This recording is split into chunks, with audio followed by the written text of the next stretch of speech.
All right. Hopefully you have completed your bingo card. And if you have, you can turn it in at the front desk. And we'll do the drawing at the end of the day. Don't you love when they do that at events? You have to stay to the end. All right, can you guys still hear me? Great. All right, good morning. I want to invite you, all of us, to arrive here together today with a deep breath, if you're willing. Maybe 2 deep breaths, so big inhale and an exhale. One more.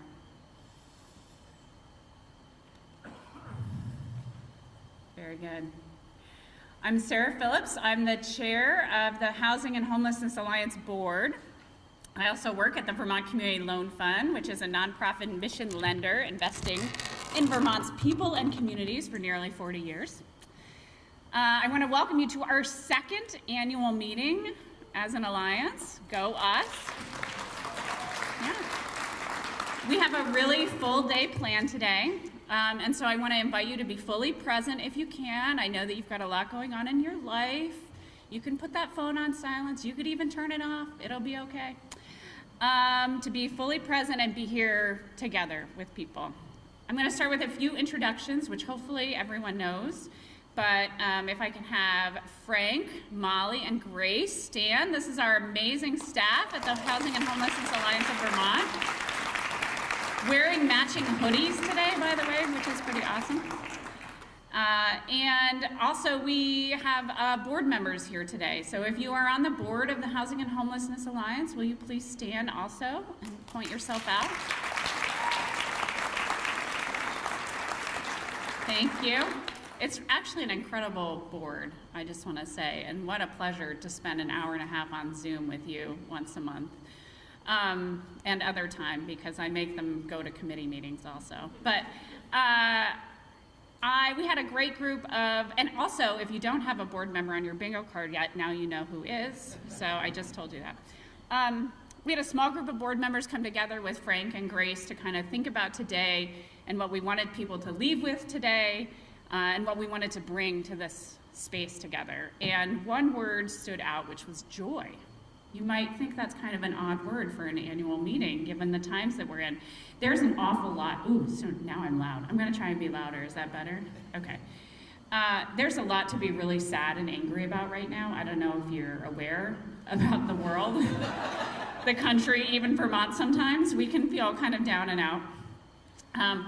And some of you I've known for a long time, you know that I really love poetry. And there's a great line coined by a poet, Toy Darracott, who is a Black American poet, who says, joy is the act of resistance. And it's beautiful. It's a great poem. It's about a fish, so I didn't think it was really fitting for this morning. But I did want to share a poem by another great poet, Mary Oliver, called Don't Hesitate. If you suddenly and unexpectedly feel joy, don't hesitate. Give into it.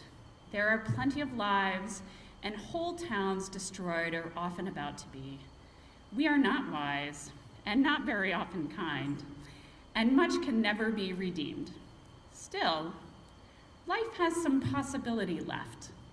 Perhaps this is its way of fighting back, that sometimes something happens better than all the riches or power in the world.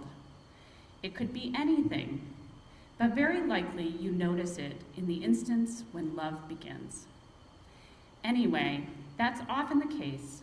Anyway, whatever it does, don't be afraid of its plenty. Joy is not made to be a crumb.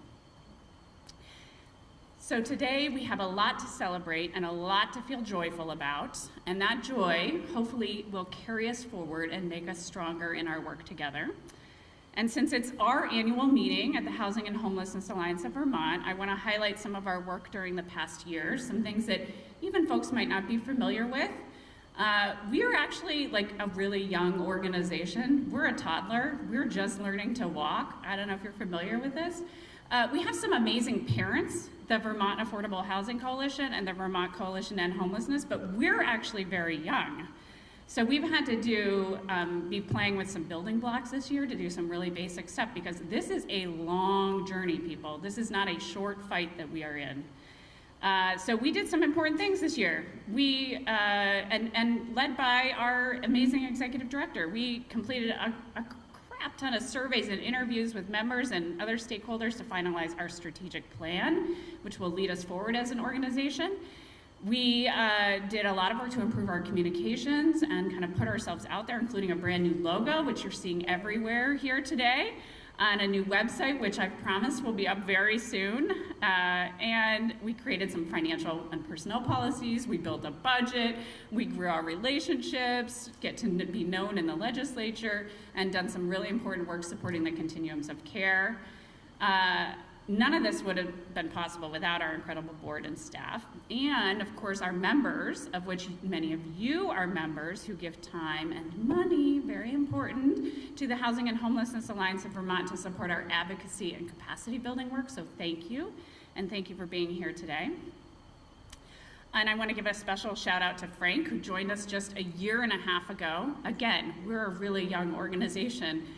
When I think about Frank and ways to describe him, I see that he brings an incredible curiosity and kindness and passion to this role, characteristics you don't often find in an executive director, actually. And so I feel really appreciative, Frank, of our partnership and the partnership between Frank and the board as we sort of stumble through these beginning months as an organization together. Stumbling is a big part of being a toddler. And I appreciate Frank's commitment to listen to our members, to continue to grow and improve our work together to solve homelessness and ensure housing for all Vermonters. And so with that, I'm going to end my opening remarks and invite Frank to lead us through the day and offer some housekeeping as well.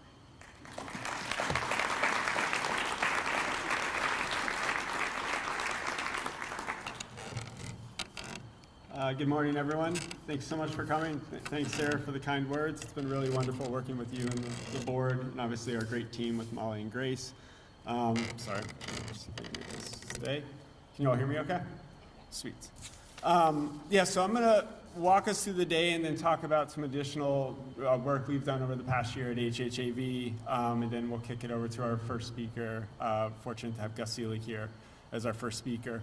We're going to talk with Gus about the progress we've made to date. Obviously, as Sarah mentioned, there's been a lot of hardship. I think we're going to continue to see hardship at the federal level.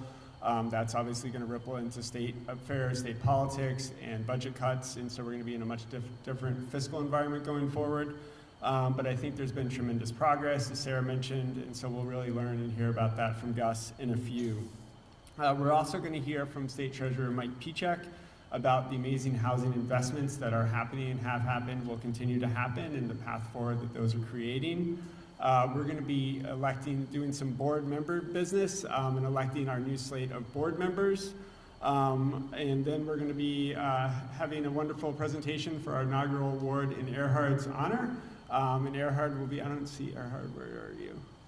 Oh. Erhard will be our inaugural recipient of the honor in his name for all the tremendous work that he's done over decades and decades and decades here in Vermont, and obviously impacting our neighboring states and across the country as well.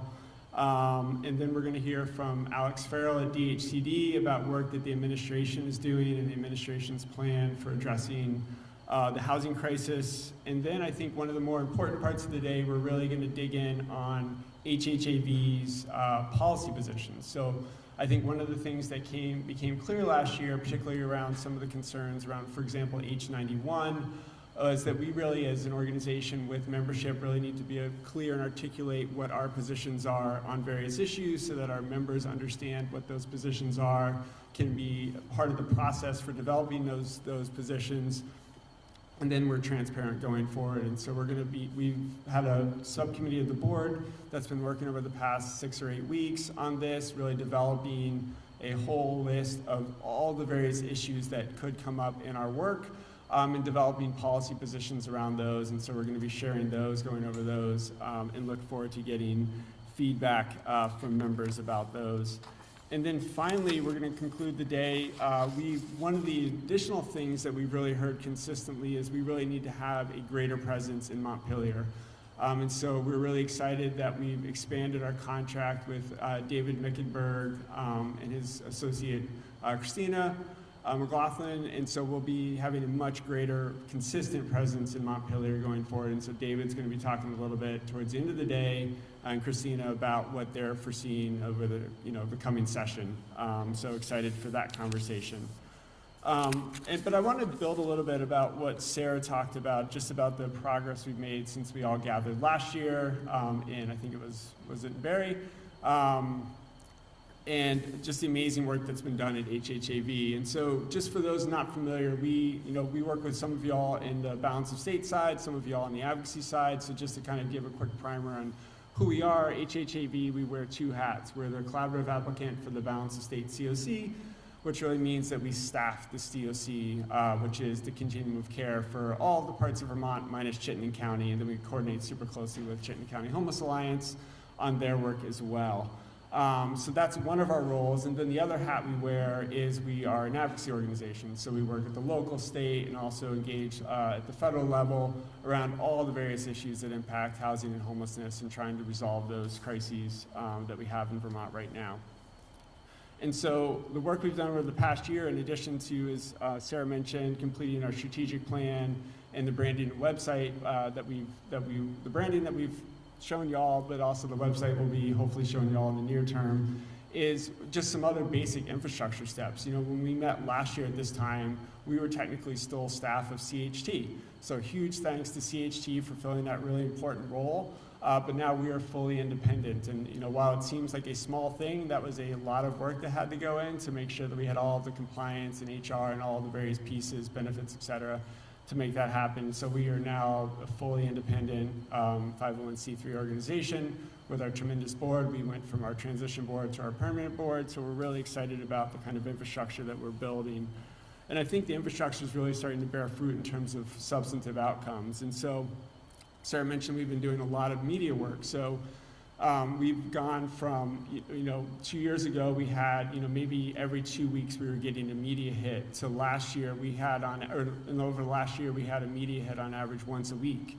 And so while kind of quantifying that is not, in a vacuum, is not always great, the impact, we've been really intentional about how we're doing our media work and making sure that we're hitting stories when we need to hit them, what are the narratives that we want to be pushing out, when do we want those narratives to be hitting, like legislative cycle or other things that are happening, and making sure the timing is key.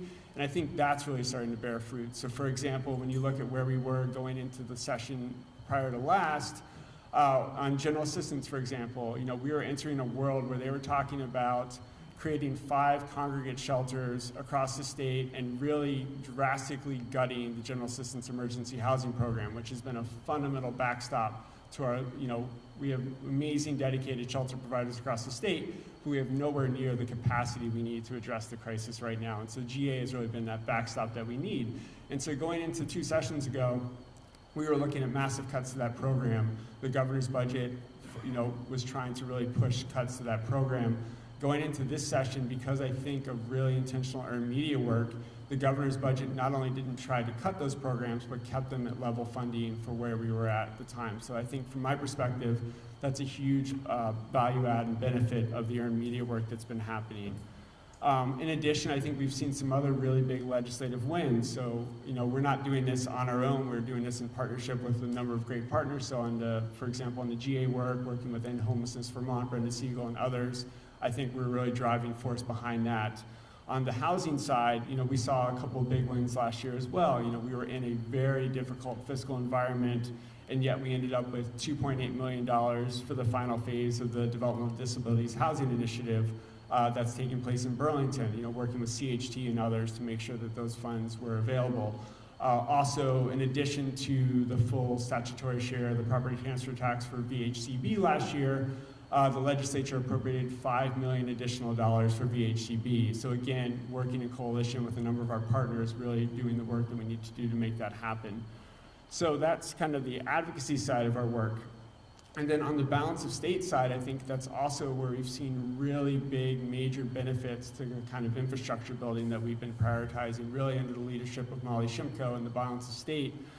So for example, last year, 2 years ago, our score, which is like, so we have to do what's called the Notice of Funding Opportunity, the NOFO grant cycle, to get federal funds to fund the Balanced Estate system.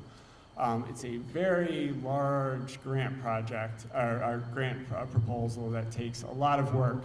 We were actually below the average score 2 years ago, and this year, because of a lot of intentional work that happened, we were 15 points above average score across the country. And so that resulted in tangible benefits for Vermont. We brought in $6.6 million in new federal funds for the Balanced Estate because of that work. And so huge thanks to Molly and Grace for all of the leadership in making that happen.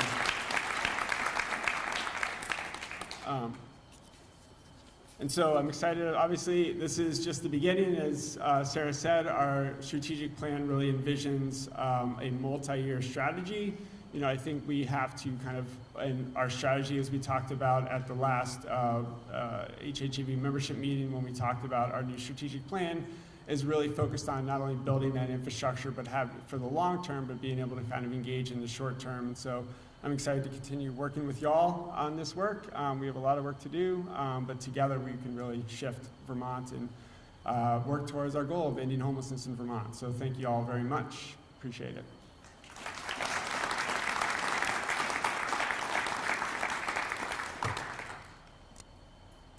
And Gus is going to be here, who's our next speaker, in a few minutes. So maybe if folks want to just stretch their legs for a few, we'll gather you all back together in about 10 minutes. Thanks.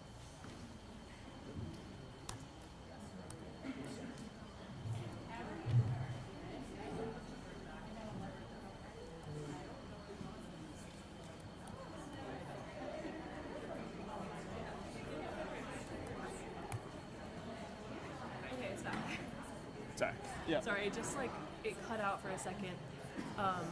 Maybe I'll like. Hey, good to see you.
their bingo card, by the way. Nicely done.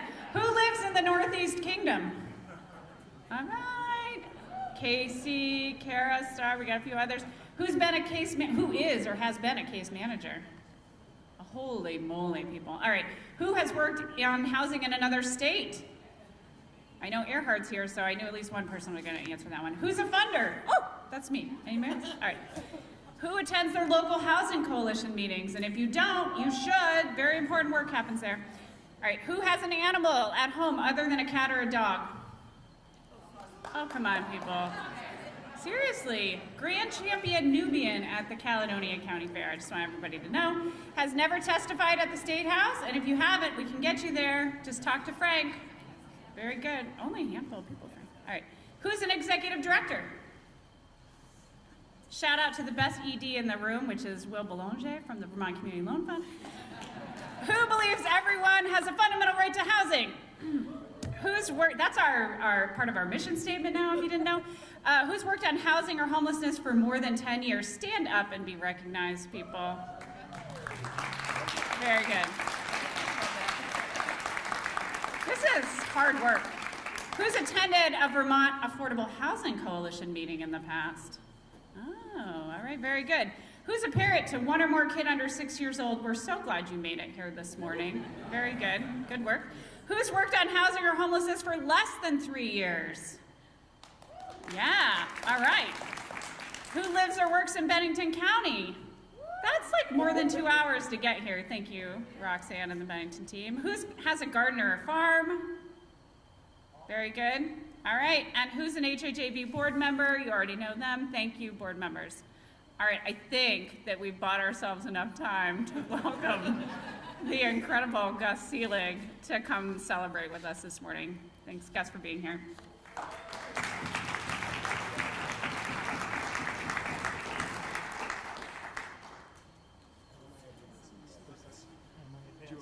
You can just scroll. It's a PDF, not slideshow that we got, so you can just, is that okay? Yep. Do you want me to do it, or do you want to? You have to do two fingers to get it to do that. Okay. All right. Good morning. As was just said, I'm Gus Seelig, and I am the long in the tooth director at the Housing and Conservation Board. And it was great to hear and see all the work. This isn't working? That's better? Okay.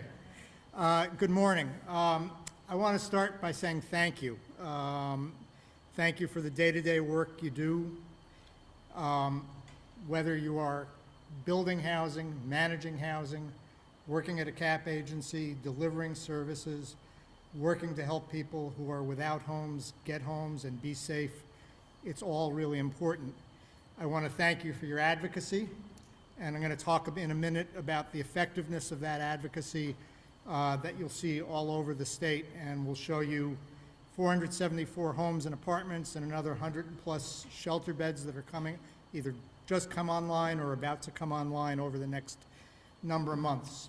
I do want to acknowledge what a difficult moment that we're living in. And as was just said, we all raised our hands. We all see housing as a human right. It is a right that is essential for health care, for happiness. Our work is involved in community development and revitalization. It's involved in, but more than anything else right now, what you're doing, in the words of a one-time presidential candidate, Jesse Jackson, keeping hope alive. And how important is that in this really, really hard moment for our country? So I'm going to take a few minutes to show you a little bit about the work we're doing. This opening slide is from West Windsor, and we just were in Windsor with our staff and visited a project that we funded some 35 years ago, the Historic Homes of Runnymede. And it took me about 10 years to get Vermont Life to do a story about the Housing and Conservation Board. When they finally did one, they took a picture in this historic home that had been redeveloped as housing, shared housing for elders. And there was a woman standing in this beautiful library. And the quote that she gave us was, "You can't live here and feel poor, it's just too beautiful." And I think that's the essence of what we want to do for everybody, is to give people places that have dignity and hope and home and warmth and community. We visited that building, and it's just as beautiful 35 years later as it was the day that it got rebuilt. And Senator Clarkson, you may remember those buildings were really wrecks when we took them on, just had been neglected for long number of years. This home had once been home to somebody who was the United States Secretary of State in the 1800s, and just sitting on Route 5 and let go. So it was great to see that.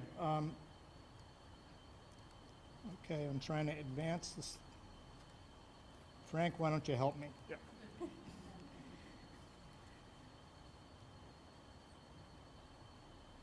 A little bit about VHCB. Here's our statutory purpose. I'm not going to read it to you today, but in the town of Putney, we have helped get recreation assets across 5 towns and a 26-mile hiking trail. We've revitalized the village store, and this year, after a long permit appeal, the Wyndham Windsor Housing Trust broke ground, and we're building 25 affordable homes.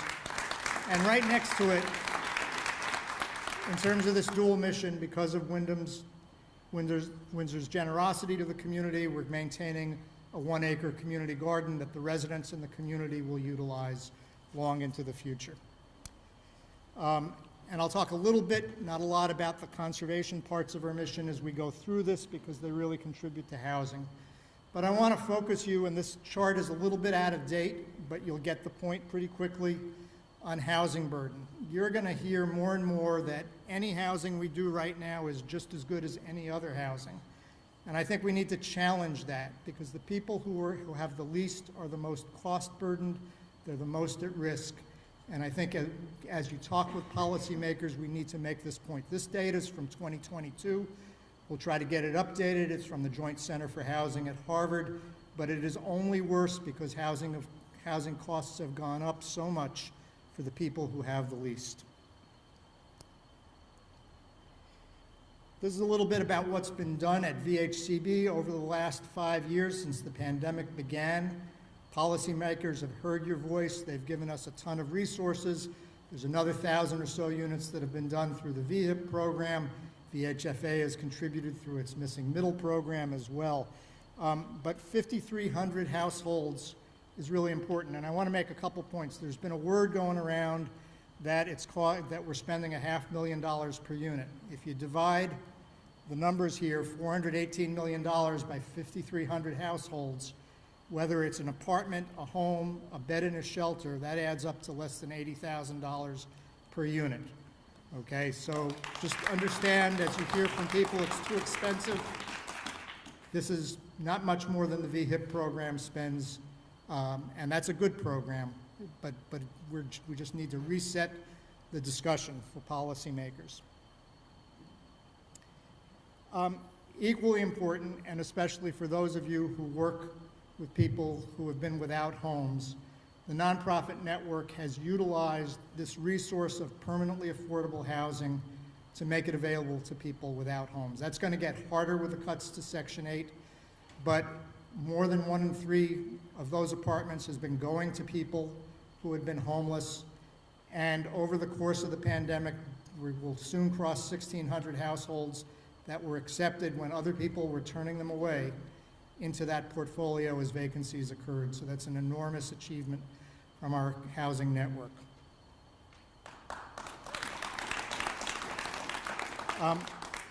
One of the things we've been asked to do is to focus on people who are without resources. One of the places has been farm worker housing. The Champlain Housing Trust has just done a tremendous job standing a program up that's going to help about 300 farm workers so far. A really important, critical part of our mission. A connection between housing and conservation, just for a moment. You're looking at Melrose Terrace in the bottom left picture. That's what it looked like after Tropical Storm Irene. Most of those buildings have been taken down. There are a few left in a higher elevation, and we're actually going to get an application to revitalize them very soon. relocated people over by the high school in Brattleboro as a result. Tri-Park, just down the road from Melrose Place, flooded in 2023. The Detman Bridge, named after its Tri-Park's organizer and longtime director at the Burlington Housing Authority, Paul Detman, had its moorings under, just really bridge needed to be rebuilt. This year, 19 people are going to move to higher ground in Tri-Park in zero energy ready mobile homes. So that's another victory for all of us. The other picture you're looking at is 12 acres that Sir Sasimo Lumber owned in downtown Brattleboro, where the floodplain has been restored, and that's going to make the whole community safer. So it's one of the ways we're connecting our housing and conservation work. This is surrounded by a neighborhood of folks. It'll be a park for them, but it'll also be a place where the whetstone, David Dean once told me the whetstone's a dinky little brook, but when it pours too much, it does huge amounts of damage. Melrose had flooded 4 times in the 10 years leading up to Tropical Storm Irene. So this work's important too. Need to say a few words for those of you who are newer about permanent affordability and why that's been our policy. It's written into our statute and why it's so critical. It does 3 things that we think are really vital. The picture on the left is Copley Terrace. It's a 40-unit elderly development in Morrisville that's close to 40 years old. Copley, like most health institutions, was really struggling for staff. Somebody on the board had the bright idea that they could empty that out and provide nurses a place to be. There are a lot of rules to Section 8 housing, and they found it would be very difficult to make that transfer, so this year Evernorth has bought that property and folks will not be displaced, which is what would have happened. So the first thing about permanent affordability is people do not get displaced from their communities, right? It's their home. They get to stay there. They don't get to be victimized by a gentrifying market. The second picture in the middle is Cambrian Rise, and again, a housing and conservation connection. Eric Farrell, the developer, this is the old Catholic diocese in Burlington, for those of you who don't know that part of the state, 32 acres, could have put up 10 starter castles there. Great views of the lake, great views of the Adirondacks. He would have made his money. He decided he wanted to do something different. There was a huge amount of community opposition until the Vermont Land Trust helped the city acquire 12 acres along the lake and turn it into a public park. We're in the midst of building a 1,000-unit neighborhood here with 200 units because Burlington has a policy of inclusionary zoning being permanently affordable. And that includes this will be the most mixed income neighborhood in the state of Vermont with affordable housing right next to multi-million-dollar condominiums. A great victory for housing and conservation. The last photograph is Northgate Apartments. The reason the board was created was to help save projects like this all over the state. The largest rental development the state's ever seen as affordable housing, 336 homes. We spent $2.9 million, real money in 1990, to do a $23 million deal. Anybody want to guess what it would cost to replace Northgate today if it was time limited and you could just cash out the investment? Think $170 million. Probably need a public subsidy of $60 to $70 million. So permanent affordability protects the state's investment for the long term. It goes from one generation to the next. We'll talk about that a little bit in terms of home ownership in a few minutes. So impact, we're going to go quickly here through this because you don't want to hear from me all day long. But downtown Windsor, a site that was acquired by the local development corporation, again, a project Evernorth and the Wyndham Windsor Housing Trust, 25 new homes right on Main Street have been constructed and have been occupied this summer. In Berlin, Evernorth and Down Street just opened 30 apartments. We didn't get a good shot of it, but as we were getting ready to cut the ribbon, behind us was a mom and 2 kids, one in her arm and one playing in the playground. Said all we needed to say about why this was so important. This is about a 3.5-minute walk to Walmart, which has a pharmacy and a supermarket. We were got the community to get the mall to put in sidewalks that get you all the way over to the hospital, the car dealerships, the nursing homes, so there's tons of jobs within walking distance of this location, which will be a new neighborhood. 10th Cavalry Apartments, once home to the famed Buffalo Soldiers, 65 apartments. To go to the question of cost again today, this cost a little under $500,000 per apartment. But $100,000 of that cost was raised through historic tax credits and through environmental cleanup funds. We could not have built in a greenfield for $400,000 a unit, and those dollars would not have been available to let us build in a greenfield. And this is an incredible neighborhood. There's 18 acres of open space nearby that acts as a public park. There's lots of other activity and jobs nearby. It's on the bus line. I think a great investment, and goes to the question. There's a book called Abundance, and it's suggesting we can only do one thing at a time, and all we should do is housing. And I think we can do more than one thing at a time. We can take care of people who are really vulnerable. We can reinvest in historic infrastructure. We can build neighborhoods, and we need to do all those things together, not just one thing. Rural Edge is working here in Newport at the old Sacred Heart High School complex, which has been vacant for 30 years. They're building 30 apartments. There are plans for another 25 homes in an adjacent building, and more housing can be built on the site. Great views of Lake Menfor-Magog. Here, broke ground in Rutland on Forest Street not long ago. This will be available next spring. Again, Evernorth and now the new Cornerstone Partnership, which is a conglomeration of 3 nonprofits from Bennington and 2 in Rutland. Senator Sanders with us for a groundbreaking for Post Apartments in downtown Burlington. This will be open sometime this winter, Amy? Okay, great. Marble Village, West Rutland. This is almost done. Should be a ribbon cutting this fall as people move into this building in this great village. And if you've never been to the Marble Studio there, worth checking out. Just a couple weeks ago, a partnership between Down Street and the Central Vermont Refugee Action Network opened 4 apartments for New Americans. It's the second project they've done with C.V. Ron. There's plans for a third very soon. Okay, anybody here from Cathedral Square? Thank you. So we're going to have a ribbon cutting in just about 3 to 4 weeks. Open 33 apartments in St. Albans in this TIF district, where we've contributed to supporting 150 of the 270 homes that have been built so far in the TIF district. Bay Ridge Apartments, they're going to open September 26th, Chris? Oh, 24th? Okay, I was close. I'll be there. 26 condominiums and 68 apartments in this new neighborhood just off of Route 7 in Shelburne.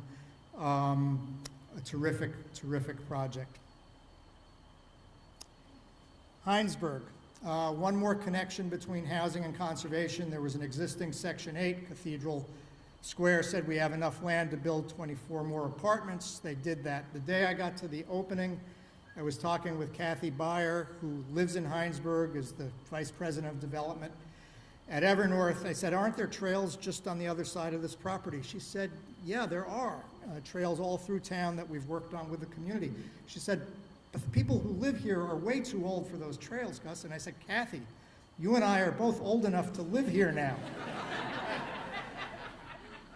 So a great, again, combination of housing and conservation investment over the years, and obviously some room for gardening.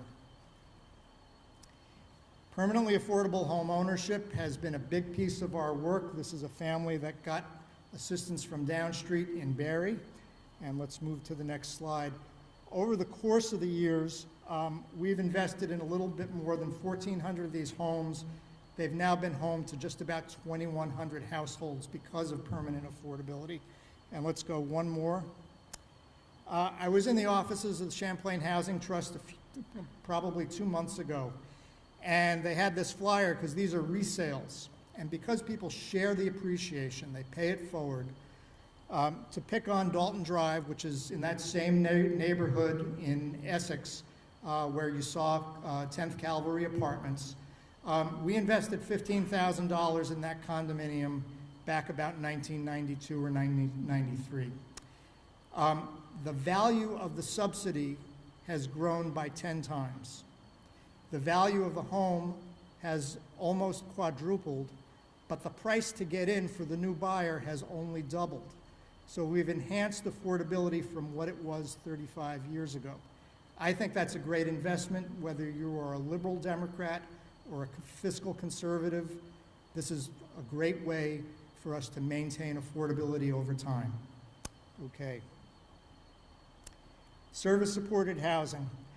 A new place asked us at the beginning of the pandemic with CRF funding to purchase this property. They ran out of steam as an organization, thought they might just sell it and use the resources. We said, no, there's a permanent restriction on it, and a partnership between CHT and CVOEO has taken it over. And for cold weather, this will house 60 people. Less in the warmer weather, but in cold weather, more than 60 folks. Okay, Down Street has taken on a project just like based on the Harbor Place model in Barry, the Speranza Inn, formerly the Quality Inn, to provide housing for folks. Under construction right now in Hartford, 20 new trauma-informed shelter beds. Thank you, Michael, for all the work you've done to make this happen.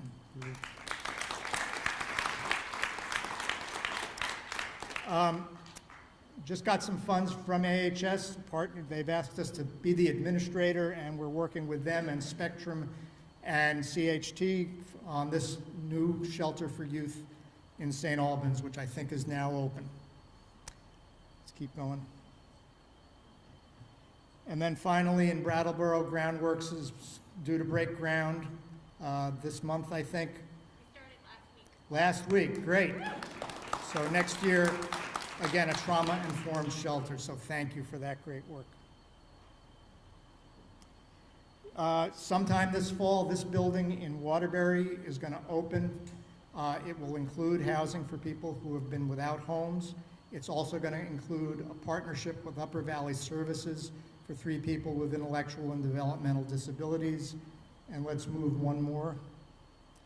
About 3 weeks ago, we were in this very building and then walked about 10 minutes from here, 5 minutes from here? Okay. To a house that was owned by a one-time VTC professor with beautiful gardens that Upper Valley Services is developing with Down Street support for 4 folks in this population. So a great beginning. I want to leave you with this. These are really, really difficult times for all of us. We have each other. We need to push hard. Your voices have never been more important in pushing back, in telling the truth in a time where it's hard to know what the truth is for so many people. But the experiences that you can bring to policymakers, the real stories you can tell, still count.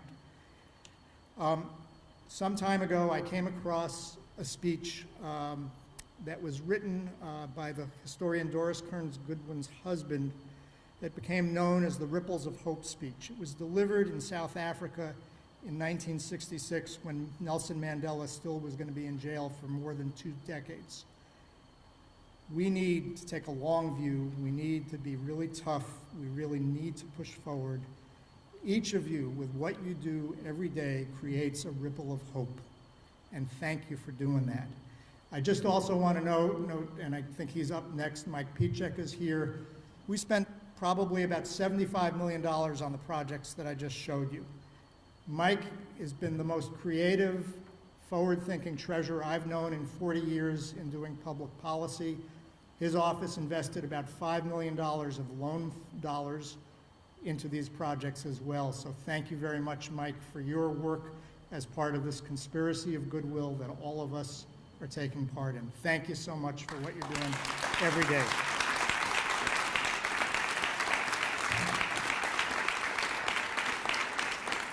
Thanks, Gus. Thank you.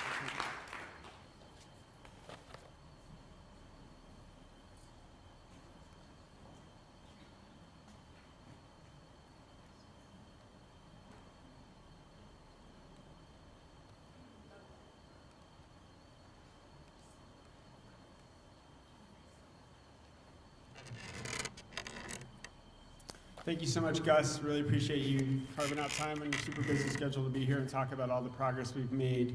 And before we turn it over to Treasurer Pichek, I just wanted to quickly note too, Gus talked about some of the funding that the Treasurer's Office has been able to provide. And I talked a little bit earlier about all the funding that we were able to secure with our advocates, partnership with our advocates last year. But I think it's also really important to remember that none of this would happen if we didn't have legislative champions. And so really want to thank Senator Clarkson for being here today and for your leadership on the main committee of jurisdiction in the Senate. So thank you. It would not happen without you.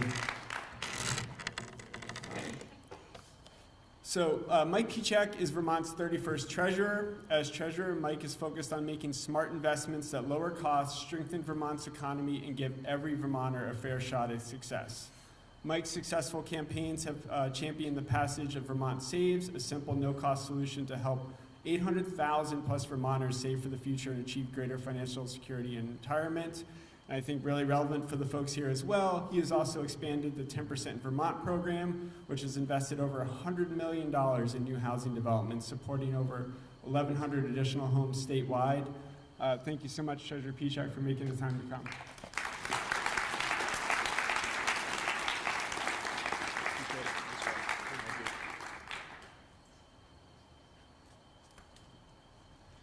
Well, thank you very much, Frank, and thank you for the invitation, and thank you so much for being here, and really thank you for everything that everyone in this room is doing to address both the housing crisis that we're facing in Vermont and also the homelessness crisis that we are facing in Vermont. I think the Housing and Homelessness Alliance Vermont is a great organization, obviously, generally, but also really well positioned to address both of these challenges, which I think are the biggest challenges we're facing as a state, not just now, but more likely than not for the next decade. But I want to talk a little bit first about why, I'm interested in this work and what got me into public service and sort of what my vision is for when I think about an issue like housing and homelessness or any issue that's confronting Vermont. And for me, it all starts back to where I came from, where I grew up. I think I saw Peter Elwell in the room in Brattleboro, Vermont.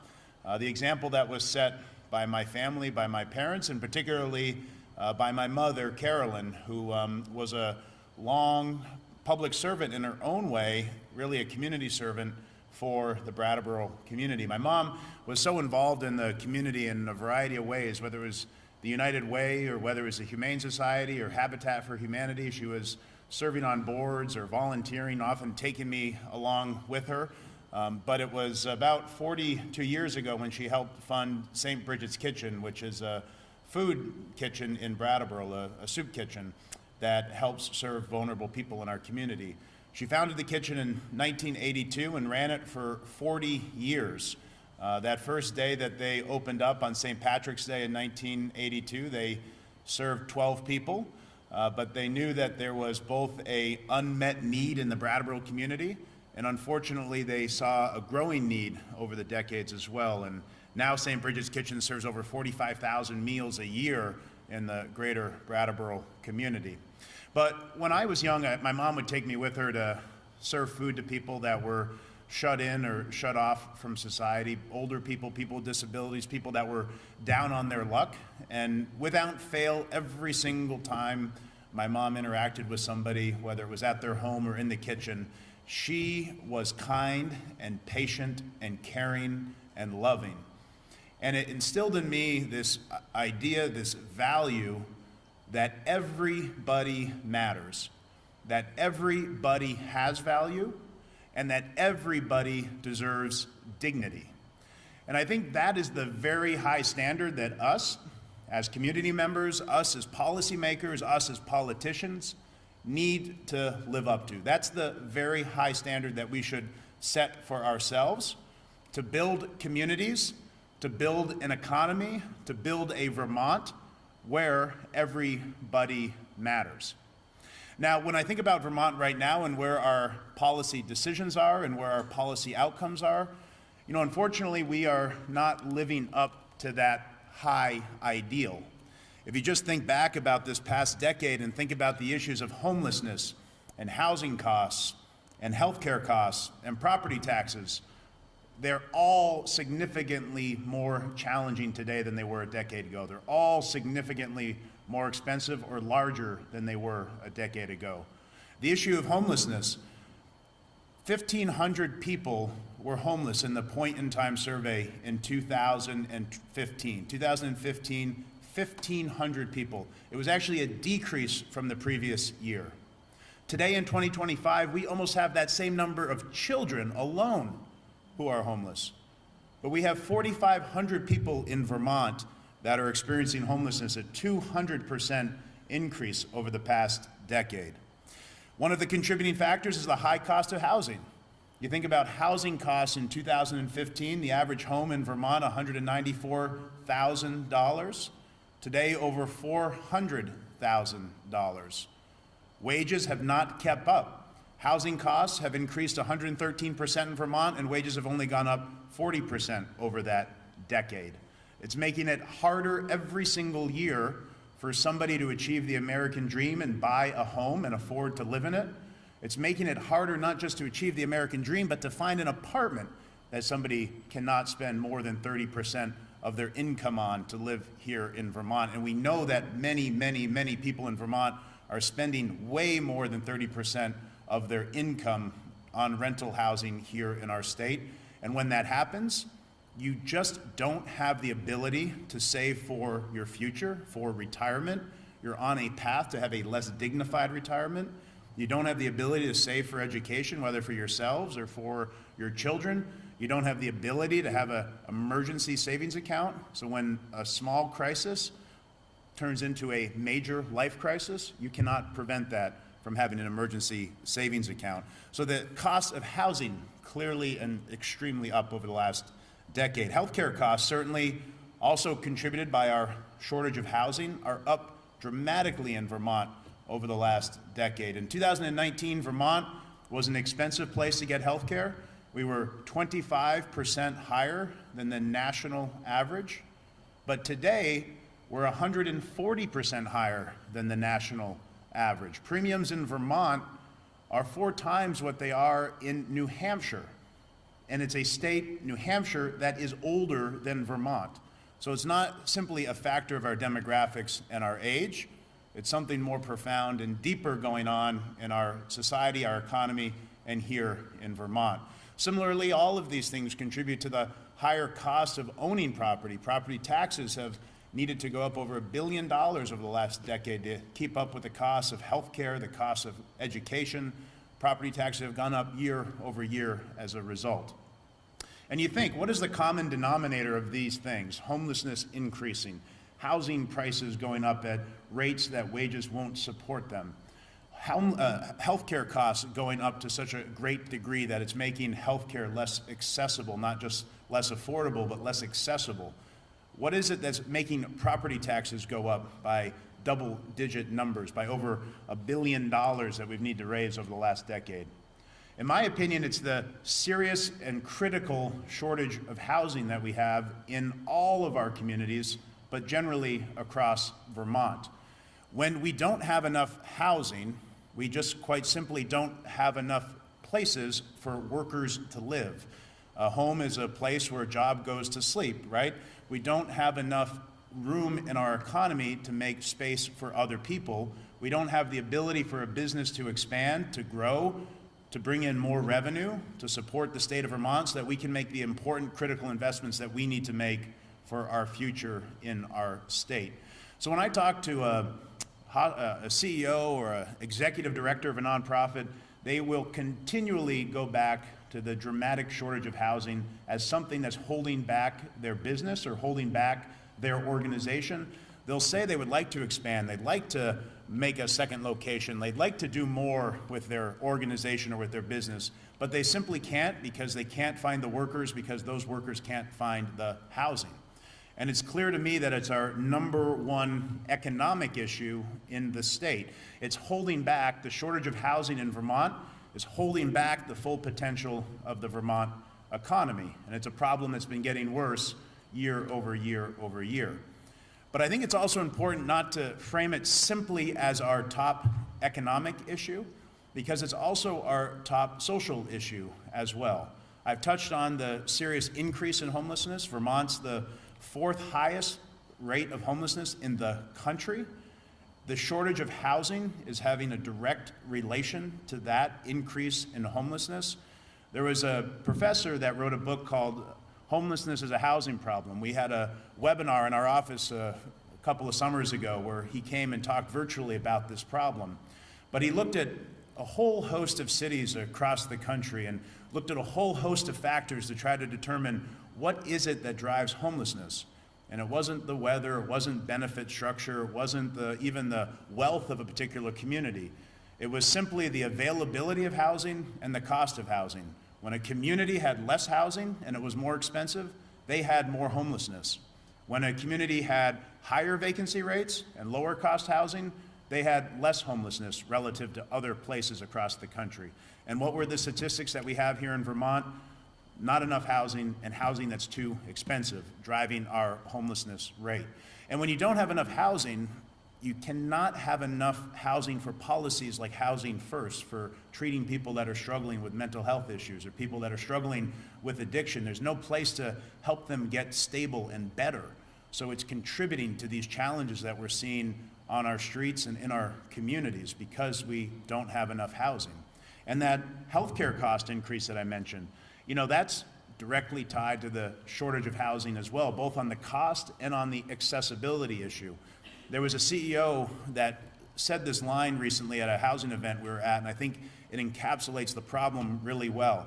She talked about the fact that every time she gives an offer to somebody in her hospital to come and work there, they often come back and say, boy, I could work almost anywhere in the country, and at the salary you're offering me, it actually is much more expensive to work here in Vermont than XYZ place across the country. If you could increase my salary by $20,000 or $30,000 or $40,000, then it would be comparable to XYZ place somewhere else, and I'd be happy to come to Vermont. And that hospital CEO says they're always left with this challenging conundrum. Do I say no and make healthcare less accessible in Vermont? Or do I say yes and contribute to the rising unaffordability of healthcare in our state? But underlying all of that, the fundamental issue is that that person has to make that decision because we don't have enough housing and because housing costs are too expensive for what they need to be in our state. So when I think of this and when I talk about it, regardless of who I'm talking to or what the scenario is, I always want to frame it as housing is our number one economic issue and it's our number one social issue. Because in that way, almost any policymaker, any elected official, any leader of a community should want to tackle an issue that is both our top economic issue and our top social issue. And we desperately, desperately need to get leadership of all sorts on the shortage of housing. And we've made progress, no doubt, but we have so much more to go. And when I think about what is it and what do we need to do to sort of make the vision that we have of housing that will support a growing economy, support a growing middle class, reduce the amount of homelessness we're seeing in Vermont, reduce the cost of housing, reduce the cost of healthcare. Certainly we need to build more homes, but I honestly think we have to continue to change more hearts and minds too along the way. I think this idea of change and this idea of change management as a state is something we really have to wrestle with. When folks in Vermont say, I don't want things to change, I like to point out we are constantly changing. Those stats from the last decade are showing that things are changing. Homelessness is getting worse. Housing prices are going up. Healthcare costs are going up. Property taxes are going up. We are in a constant state of change. The question is this change that is good, or is this change that is bad? Is this change that is happening to us, or is this change that we're controlling and taking ownership of the future and bringing in a vision that we want to see? So we are always changing, and we need to be changing for the good in an intentional, proactive way. And that is a message and a vision that we need to continue to tell all policymakers, all local leaders, anyone that has a stake in this game, including Vermonters themselves. You know, there has been some progress, though. Kevin Chu, who's from the Vermont Economic Futures Project, he does a survey that asks people, do you think we should have more housing in Vermont? Do you think we should have more housing in your town? Do you think we should have more housing in your community? And previous surveys, the number would decreasingly go down as it got closer and closer to somebody's home. And it would be under 50% when the question was asked, should we have more housing in your neighborhood? But in more recent surveys, those numbers have all gone up, including over 50% of people responding to, yes, we should have more housing in my neighborhood. So we are making what I think is the most important progress, which is the hearts and minds of Vermonters, that people will say yes, not just we need more housing in an abstract way, but yes, we need more housing in my town, and yes, we need more housing in my neighborhood, because we need more people here to be able to live and afford to be in Vermont. You know, we have a beautiful, beautiful state that has a lot of advantages, in my opinion. Our communities are an advantage for us. We have great communities that care a lot about each other. I think that was on high display during the pandemic when we looked out for each other. We followed the advice that was being provided because we knew the sacrifices we were making were benefiting the neighbors who we know and care about. A lot of other places didn't know their neighbors. I heard a joke the other day that said, you know, when people said stay within 6 feet from each other, that in Vermont, we said, that's a little close. That could have helped us as well. But I think it was our caring for our neighbors and our sense of community. And you think about the natural beauty of our state as well. We're a beautiful state. We have beautiful and abundant outdoor recreational opportunities. Those are real advantages that you can't just make overnight or take from another state. But we need to be able to afford to live in our state. And it starts and ends, in my opinion, with housing. So one of the things we've done in our office is think about how can we contribute to the solution to this problem. And we had a program called 10% in Vermont that was focused on economic development. We could invest up to 10% of the state's cash on hand into economic development. So when I became treasurer, I had visited every single town in Vermont, all 251 towns at the time, but then they added a town while we were engaged in that. So now 252 towns. But every town, there was a very similar conversation about what was going on in the local community. The town clerk would say they're really busy because people had been moving to their community and they were doing a lot of land transactions. And you'd ask them about that. Who's moving? What's it look like? They say they're people moving from out of state. They're paying with cash. They're paying above the offering price. They're bringing their job with them. They're bringing kids with them. So a lot of the things we wanted to see, people moving here with young families, people that were higher income earners, high wage earners, helping our tax base, helping bring in more revenue so we can make the investments we need. But it increased the cost of housing dramatically.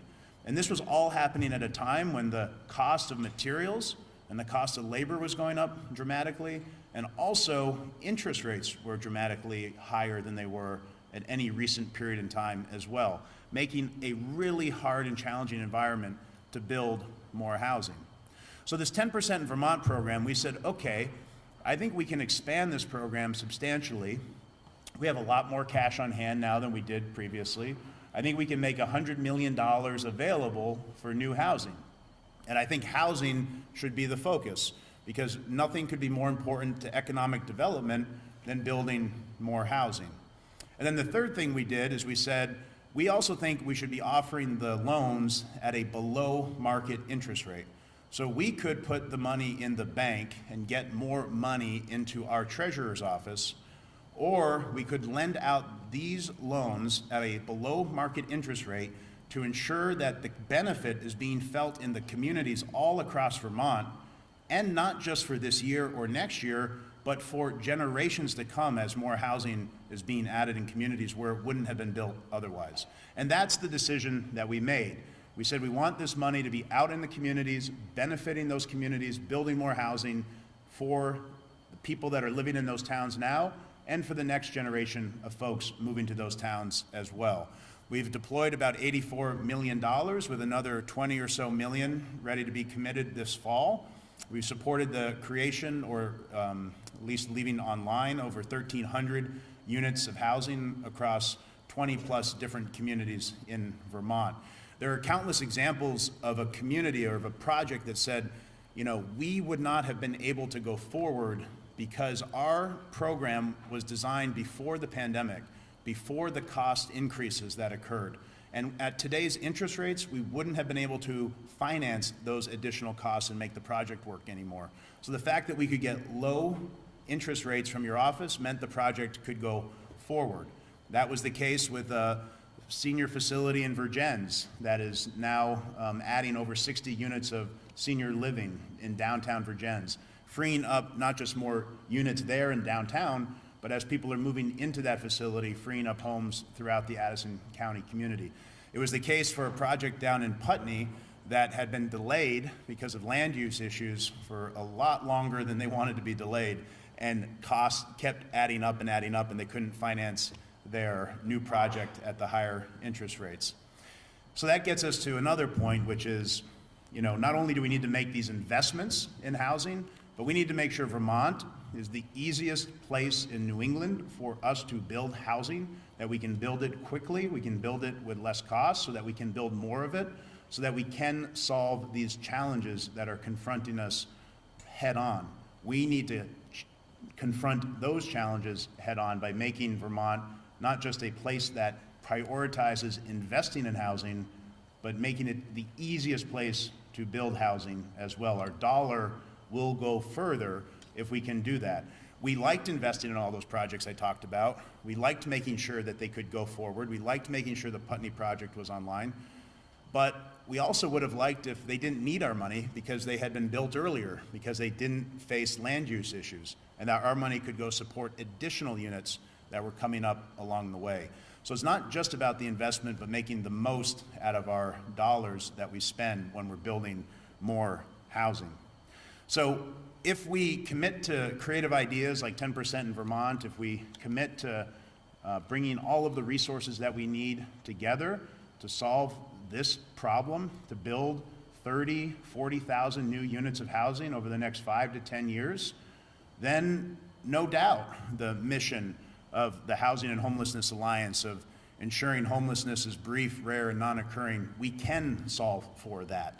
We can end family homelessness. We can bring down the cost of housing. We can bring down and stabilize the cost of healthcare, but we need to build those homes in order to do it.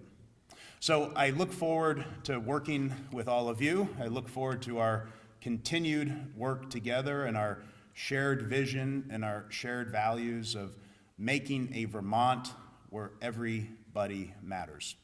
So thank you so much for having me.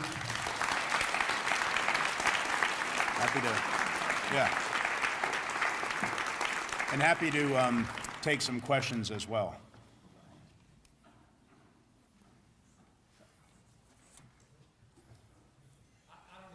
Our friends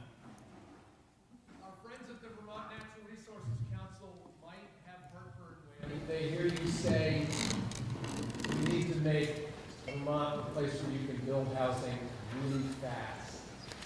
How do we manage that tension? And comment, if you would, on the line, the trope that the regulatory burden is too hard, Act 250 is too difficult, permitting is too difficult. But that's why we have a beautiful state. Right. So how do we manage that tension and get over it? Well, I think it's, Could people stand up and introduce themselves? Oh, God. Sorry. Nice, Allison. I'm Kevin Ellis. I'm the chair of the board at Downstream Housing Barry. More importantly, the executive director, Angie Harbin.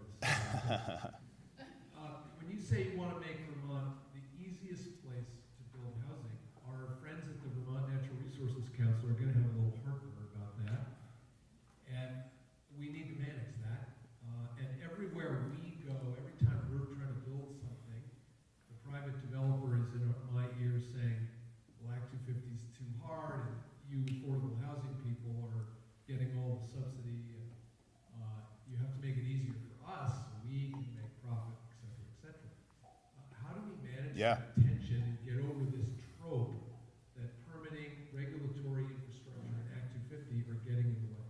Yeah, no, it's a great question, Kevin, and you mentioned earlier too, like, what makes Vermont great is its beauty, right? Like that, and that part is important to maintain. I mentioned it's really Vermont's advantage, our natural beauty and our outdoor recreational opportunities and the like. But, you know, we have to be real that Vermonters have to be able to afford to live in our state. If we don't build more housing, it's going to be a Vermont for a certain type of the population or a certain percentage of the population, higher income earners, wealthier people, people have second homes here. It'll become a place where people spend their time and vacation and enjoy. But those of us that want to live here and are not following into that high income category aren't able to afford to do it. So we have to be able to balance those two things, and I don't think they're in conflict with each other.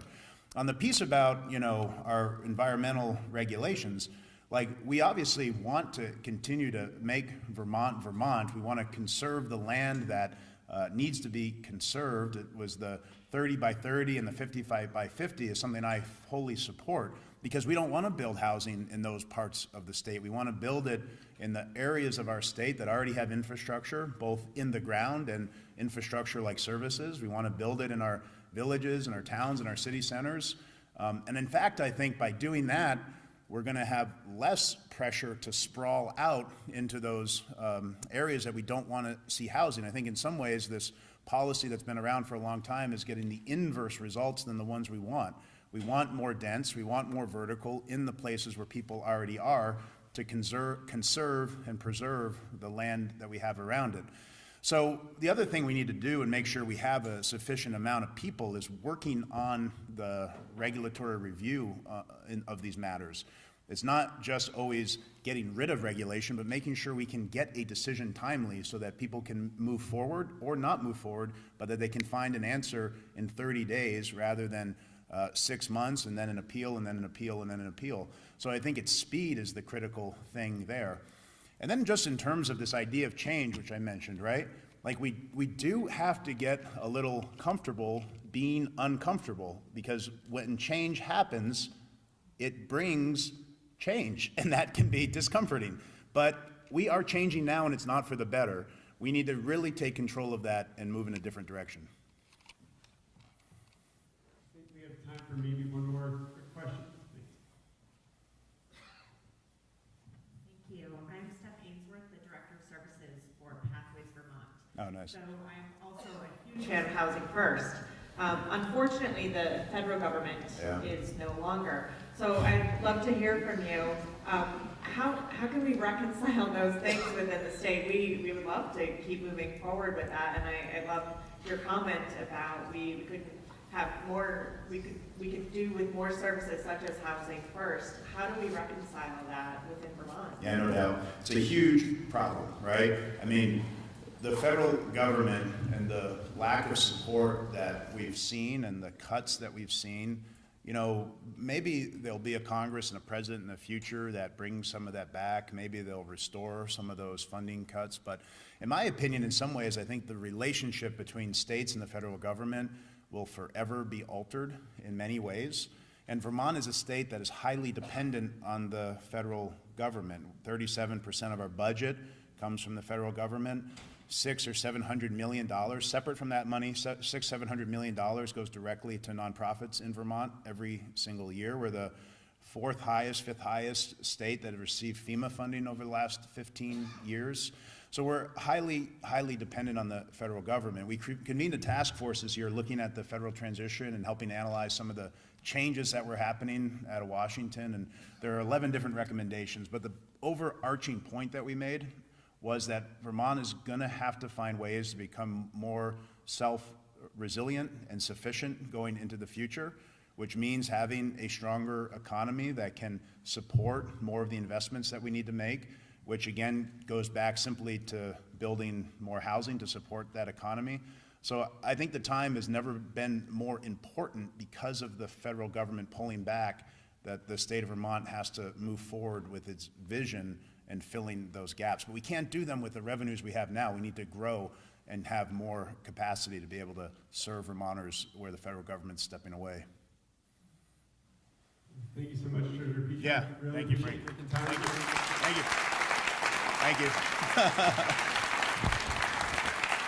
Thank you so much.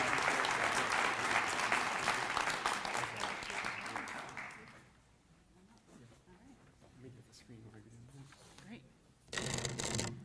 Thank you again, Treasurer Pichek. And when I look and see where those investments from Vermont's funds through the Treasurer's Innovation and Leadership have gone, I look and see projects that are having transformational impact in Vermont's communities and for the lowest income Vermonters as well. And I just want to call out how critical and important for that is, and appreciate his leadership and listening to us when we make that call. So I stand between you and lunch with a very important business of the day. This is our actual, only official business as an annual meeting, which is our board elections. I want to just call out that our board is uniquely structured in that we are a board made up of members of our organization. And our board is elected by our members. So when you checked in this morning, you checked in perhaps as the voting member from your organization or as an individual. And so do you have a card? Some of you have a card, a voting card. Very good. Okay, that's the first step. You with a voting card are allowed to vote. That's how that works. Our board is also structured in the sense that we have sort of three chunks on our board. We have a chunk that is meant to represent organizations that are nonprofit affordable housing developers and managers and public housing authorities. We have a chunk of our board that is meant to represent organizations that are homeless shelter and service providers. And we have a chunk of our board that is meant to represent organizations with skills or interests that support in support of our mission, okay? You, on your tables, I have provided a board roster that includes a number of board members who are up for re-election. As Frank mentioned, last year we went from our transitional board into our permanent board, and a chunk of those members are up for re-election. So I just want to call out and name those folks that your board has put forward as nominees. So one is Mary Garish, who unfortunately can't be here today from the Bennington Housing Authority because she's ill. We have also Kim Annisberger standing in for re-election. Kim, if you want to stand up. Great. We also have Kara Casey from the Vermont Network Against Domestic and Sexual Violence, and Kara's there, standing for re-election. And also, I'm up for re-election from the Vermont Community Land Fund. And then we have two incredible board members who are stepping down. And so I just want to pause for a moment and recognize them. One is Michael Redmond from the Upper Valley Haven, who saw our organization through the merger conversations and transition, and then on this new board, and helped give birth to this organization. Of course, he does much more than support the Housing and Homeless Alliance of Vermont. He's also been an incredible leader in the Upper Valley and expanding supportive housing opportunities for people. I had the pleasure to work with Michael when I was at the Office of Economic Opportunity, where he joined right before the pandemic. So what a time. And we'll miss Michael and his leadership. I will certainly personally miss working with him, not just on this board, but in the field at large. So I just want to thank Michael for his time on the board. Thanks, Michael.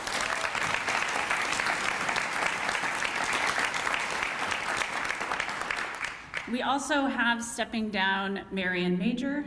Marion is here. Great. Marion also saw this organization through its birth, playing a role at the Vermont Affordable Housing Coalition on the steering committee, and then carrying us forward through this time. Marion works at the Wyndham Windsor Housing Trust, so she's not going anywhere, supporting communications. She got to be a part of really exciting projects that you heard twice about today in Putney. So grateful for her continued leadership in the field at large, and sorry to see her go on the board. I will say I need to credit Marion with naming joy as our important theme for the day. So thank you.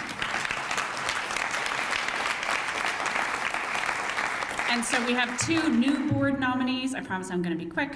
One is Liz Bacon. Some people may know Liz from her various roles in the field, including at Burlington Housing Authority. I met Liz when she was working at the Department of Corrections, doing one of the coolest jobs in the Department of Corrections, which is supporting reentry housing.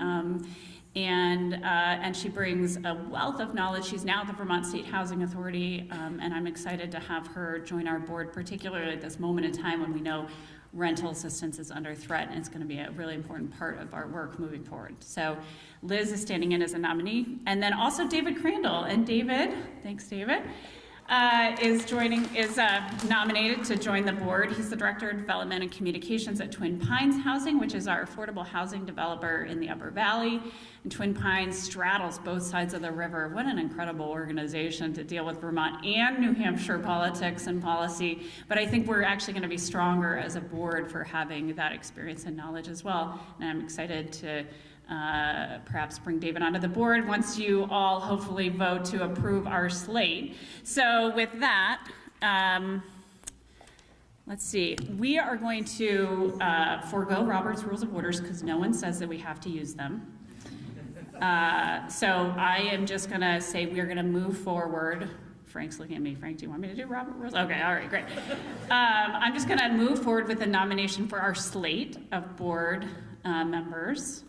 And I'll just call for a vote and say all those in favor, you can raise your card, your voting card in the air, please, thank you.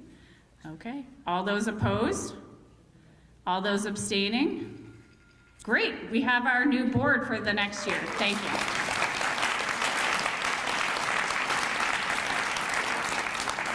Great, and I believe lunch is laid out, so you're welcome to grab lunch, and we do have a lunchtime program for you, so you've got a little bit of time to network and eat and meet, and then I'll pull you back together when it's time. Thanks.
I'll give you a minute or so if you want to get some more food or coffee or water or soda, use the restroom.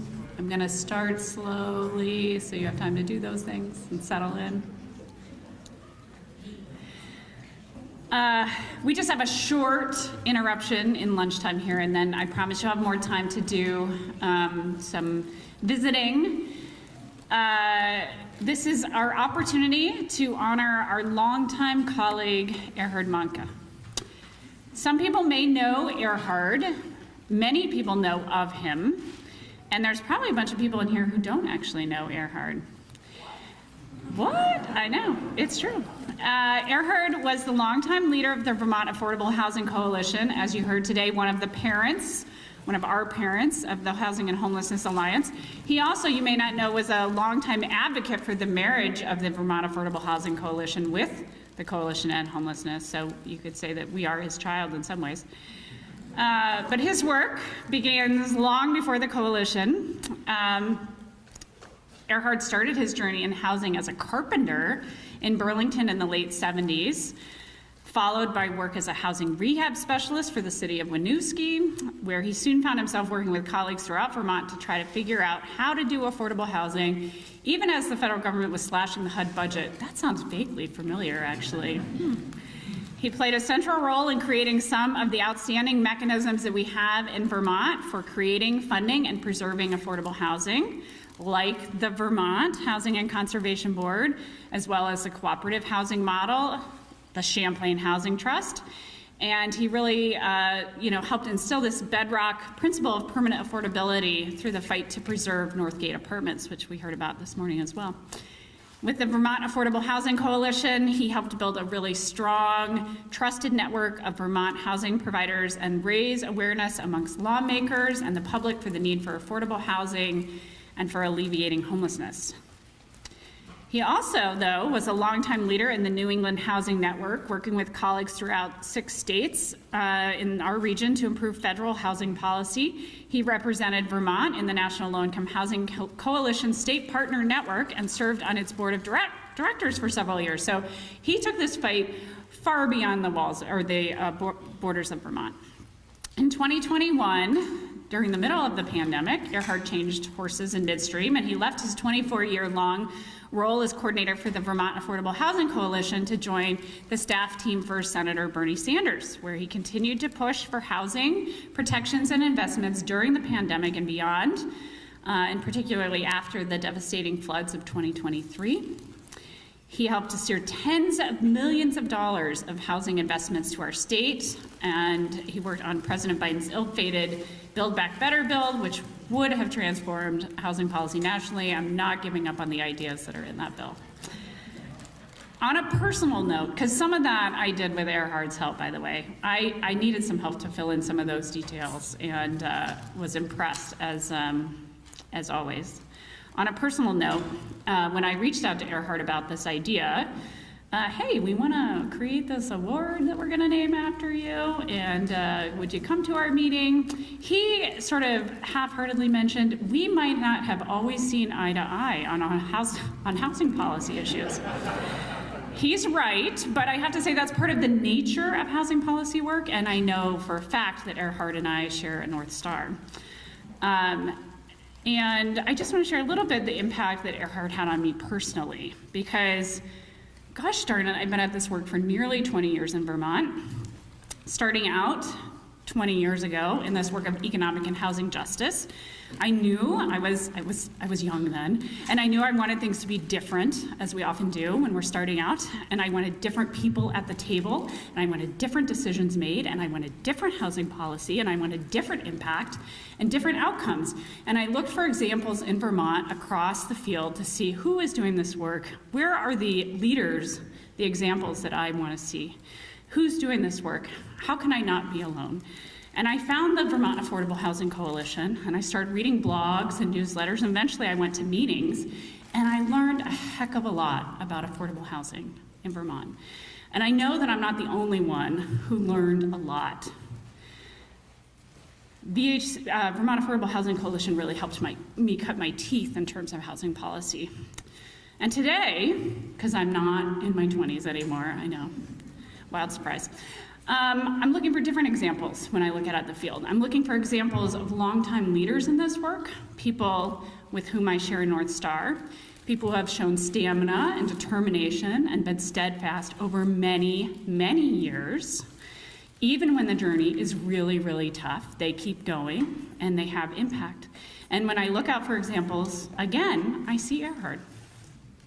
So I'm really, really pleased that he actually agreed to help us create the Erhard Manka Award in recognition of lifelong work to support affordable housing in Vermont and beyond, steadfast dedication to equity, passion for legislative advocacy, policy acumen, and lasting impact on safe, affordable, and accessible housing policies and programs.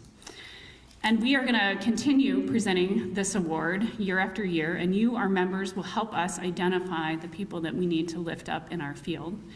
But I am really, really pleased that I get to present this first award to Erhard himself. So join me in honoring Erhard.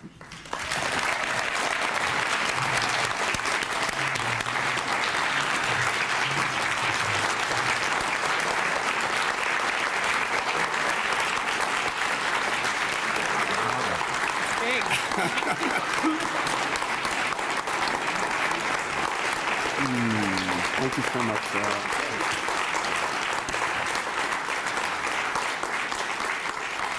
Picture.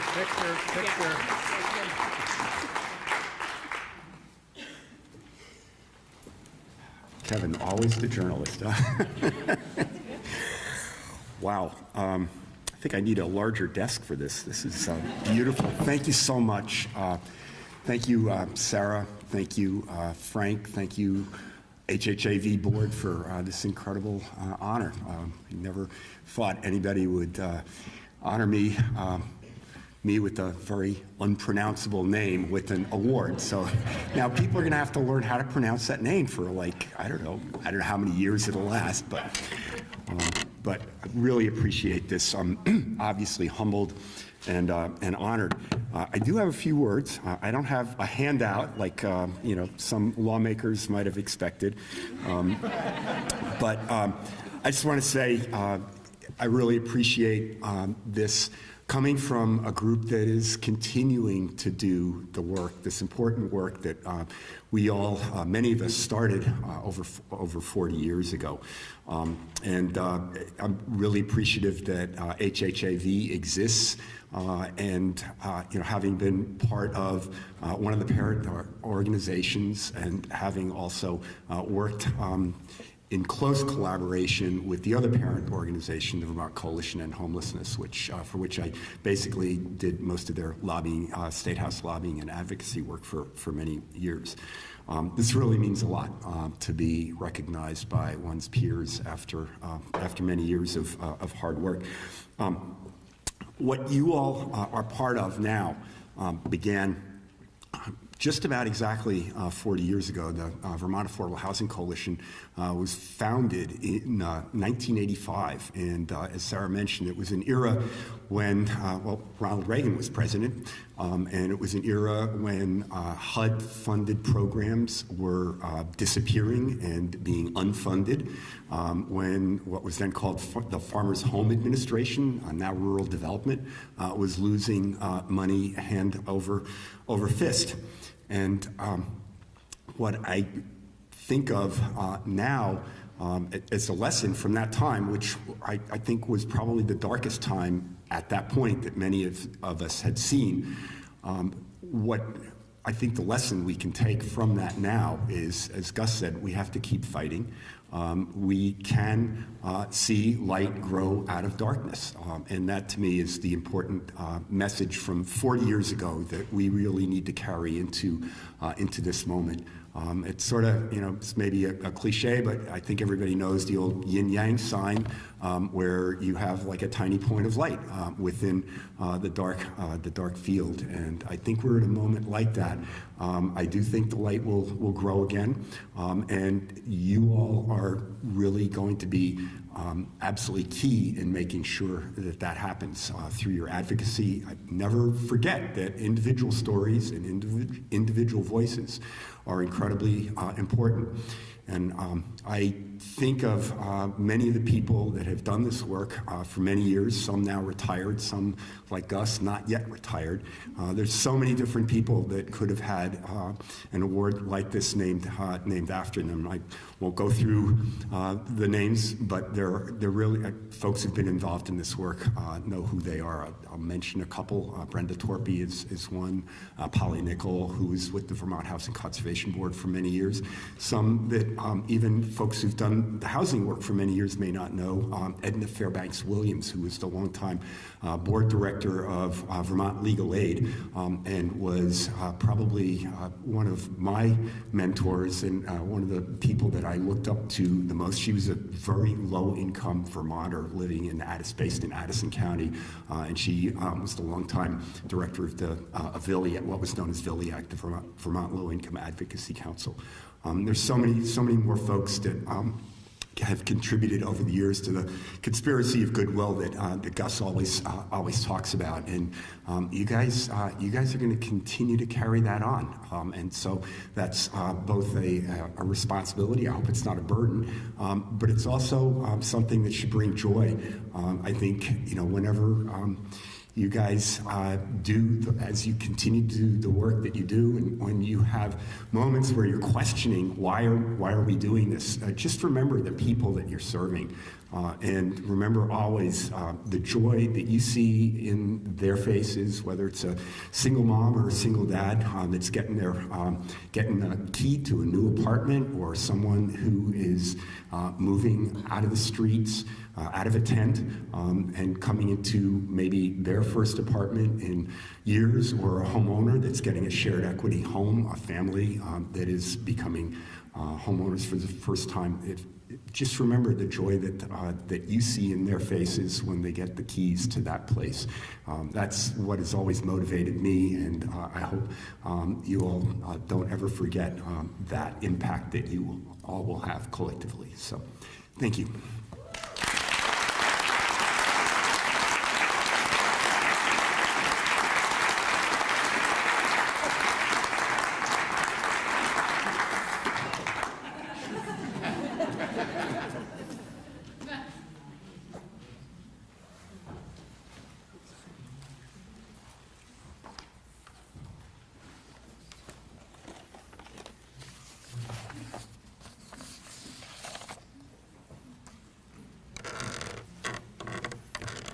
Would folks like a few minutes to clear your places before we jump in? So yeah, let's take maybe 5-10 minutes if folks want to clear their places, and we'll jump into the rest of the agenda. Thanks so much.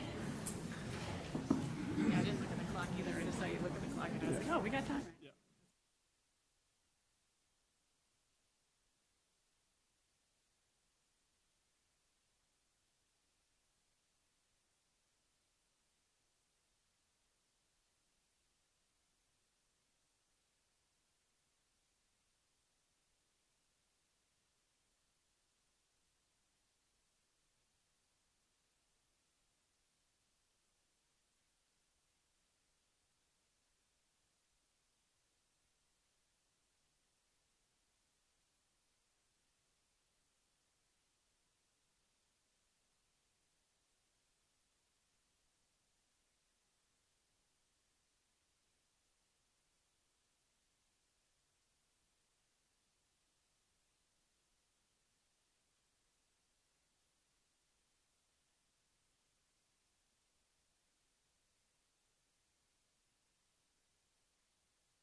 seats. We're going to get started with the afternoon agenda items.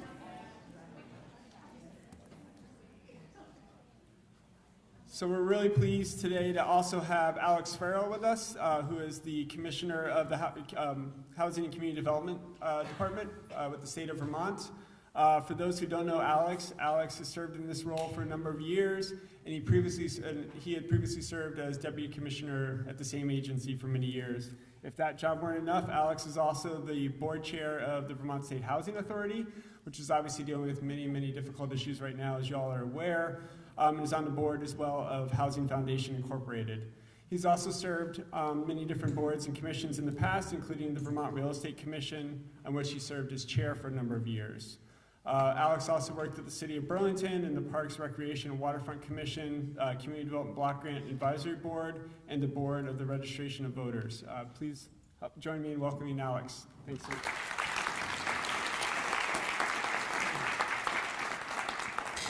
Frank and I aren't quite the same height, so let me just adjust down here. It's good to see everybody, a lot of friendly faces. With the session coming up soon, we're going to see a lot more of each other, so I'm happy we get to see each other here now in a more relaxed environment.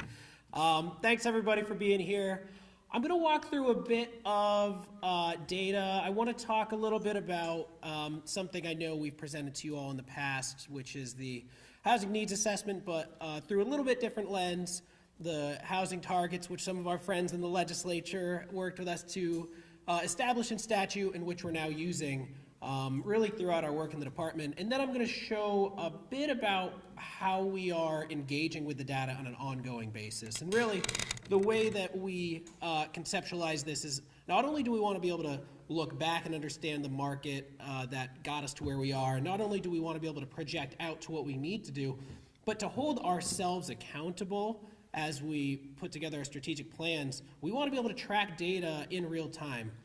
And so while we know historically we have such a strong relationship with our partners that we can track this pipeline of what we're funding, what the funders are tracking, we also wanted to get more visibility into what's happening in the market so that we know where's the private market performing and where's the private market not doing what we need it to do, so we need to steer investment. So that's a high level of where I'm going to go. So why don't I launch in here? Pardon me for going through a few of these slides somewhat quickly, but I'm taking for granted that this is a crowd that knows a lot of this. So I'm going to move quickly just to set the stage so that we're all on the same page. But I really want to get to the meat of this. So I'm taking for granted that we know about the shortage, and the housing needs assessment thoroughly established where that shortage came from, why the most vulnerable are feeling the pinch the most, and why we need to not only increase funding for housing, but also enable more housing. We want those dollars to go further as we make these investments. So that's the stage that's set. And we know, okay, look, Vermont, we've got this aging housing stock. That's a northern New England problem, but here in Vermont, we know it's especially acute.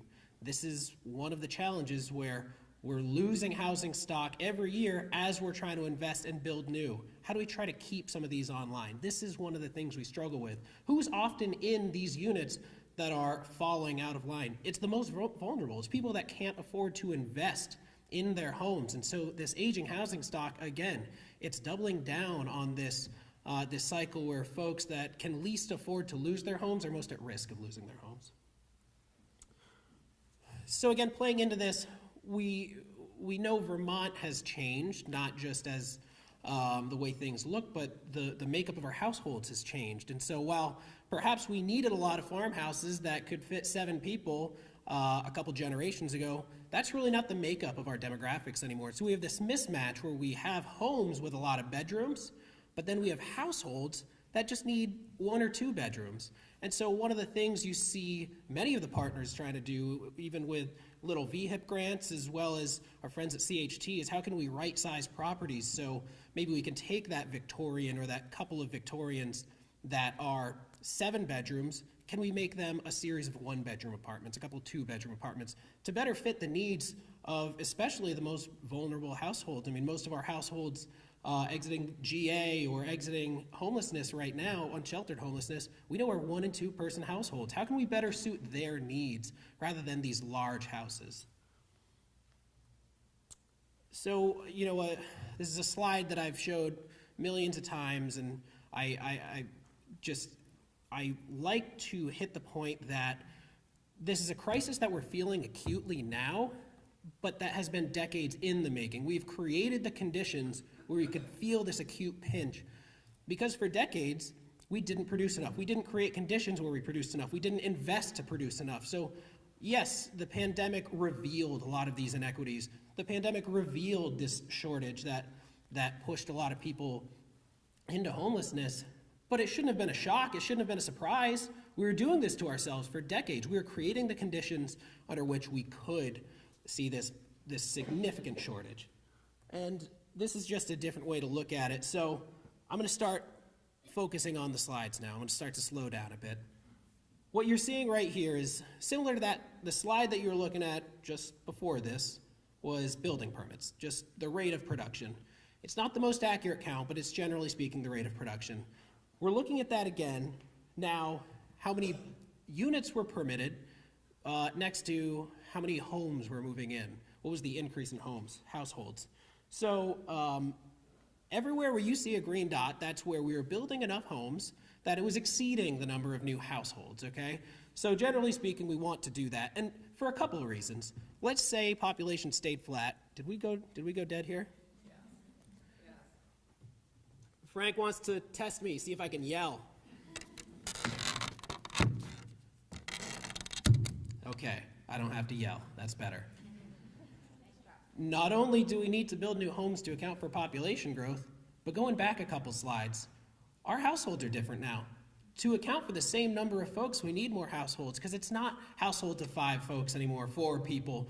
It's 1 and 2 households is by far, that's the vast majority of Vermont now. So we need more homes. So when we have this conversation, we need to remind the Vermonters that say, but we're not growing. Our population didn't grow for a bunch of years. Why should we have been building new? Well, we're losing homes, and we have more households regardless of population change. So that's what this illustrates, is that in the last few decades, we weren't doing a great job of keeping up, not only accounting for household growth, but for new households moving in. We were not building enough homes. Now, I want to acknowledge that to some extent, following the Great Recession, this is sort of a national trend, right? A lot of the country was not building enough. The builders and developers, that industry never fully recovered after the Great Recession. That's a national reality, but we weren't doing ourselves any favors here in Vermont. I mean, starting in the 90s, we were still building enough in the early 90s, but we had a significant slowdown. It's almost as though we took for granted we were always going to build enough. And I could go on about the many factors that contributed to this slowdown, but the reality is we didn't look in the mirror and say, what do we need to do 10 years from now, 20 years from now? Well, that's what our team's trying to do. I don't want the person in my job in 15 or 20 years to be able to say, yeah, we weren't creating conditions back then where we could prevent mass unsheltered homelessness. I want to stop those conditions now so that we're looking 10, 20 years ahead. And that's why we're taking such a deep dive into the data and giving ourselves the tools to track the progress, what's happening and what's not happening, and what needs to change. So I'm going to move past this one because I think we understand there are low vacancy rates, right? There's a shortage. I think we've all heard that memo. But, so one fun thing that we're able to do now is get more granular in the data. And so the folks at VHFA working with our team and working with some of the other folks in IT at the state, they got creative in how they broke down that vacancy rate that you're looking at in the last slide. And they said, look, we know what's happening in different regions of the state. We know what vacancy rates are versus what they should be, both on the rental side and the home ownership side. So if we waved a wand right now, not looking forward, not projecting out how many homes we need to build, but if we could wave a wand right now and create all the homes we needed to create just healthy vacancy rates and rehouse those experiencing homelessness that we know about, what would that look like? And granted, this is as of last year, but it's still directionally accurate. That was over 7,000 homes just right now, not accounting for any growth in households, not accounting for any population growth. And that just, to me, that speaks to the scale of the problem before us. That 7,000 homes right this moment is what we need. Well, okay, so where do we need them? So that's what you're looking at right here. It's by region, and this was sort of the starting point of, okay, and you'll see this in the housing needs assessment. This is where this is taken from. Not only is this the shortage now, starting from there, then what's it looking like? So I'm going to get back to the data in a second, but I just want to make a couple stops on what have we done so far.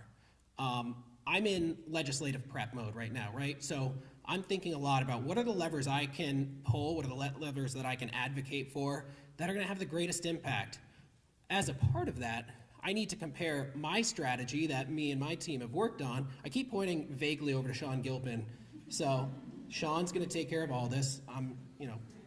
But what's our strategy of that? What's been done? What boxes have we checked? And what do we just desperately need to really move the needle? Well, in order to do that, I need to look back at the last few years. What have we done? Well, as a state, we did a great job of a handful of things, and we should be really, really proud of the things we've done well while recognizing where we're still desperately falling short. So we did make massive investments during the pandemic. We were able to leverage a lot of state and federal funds.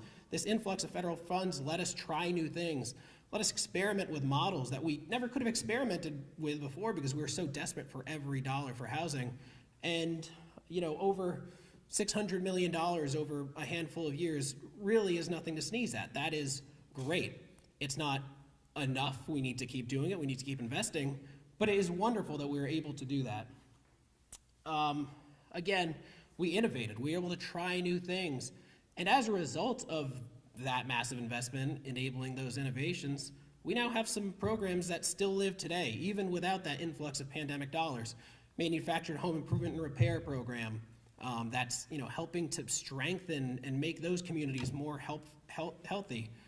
We know manufactured home communities were neglected for decades, and it's amazing what we're able to do with fairly low dollar investments to make those safer, healthier, make the equity in people's homes better, keep people housed for longer. So those dollars have gone very far.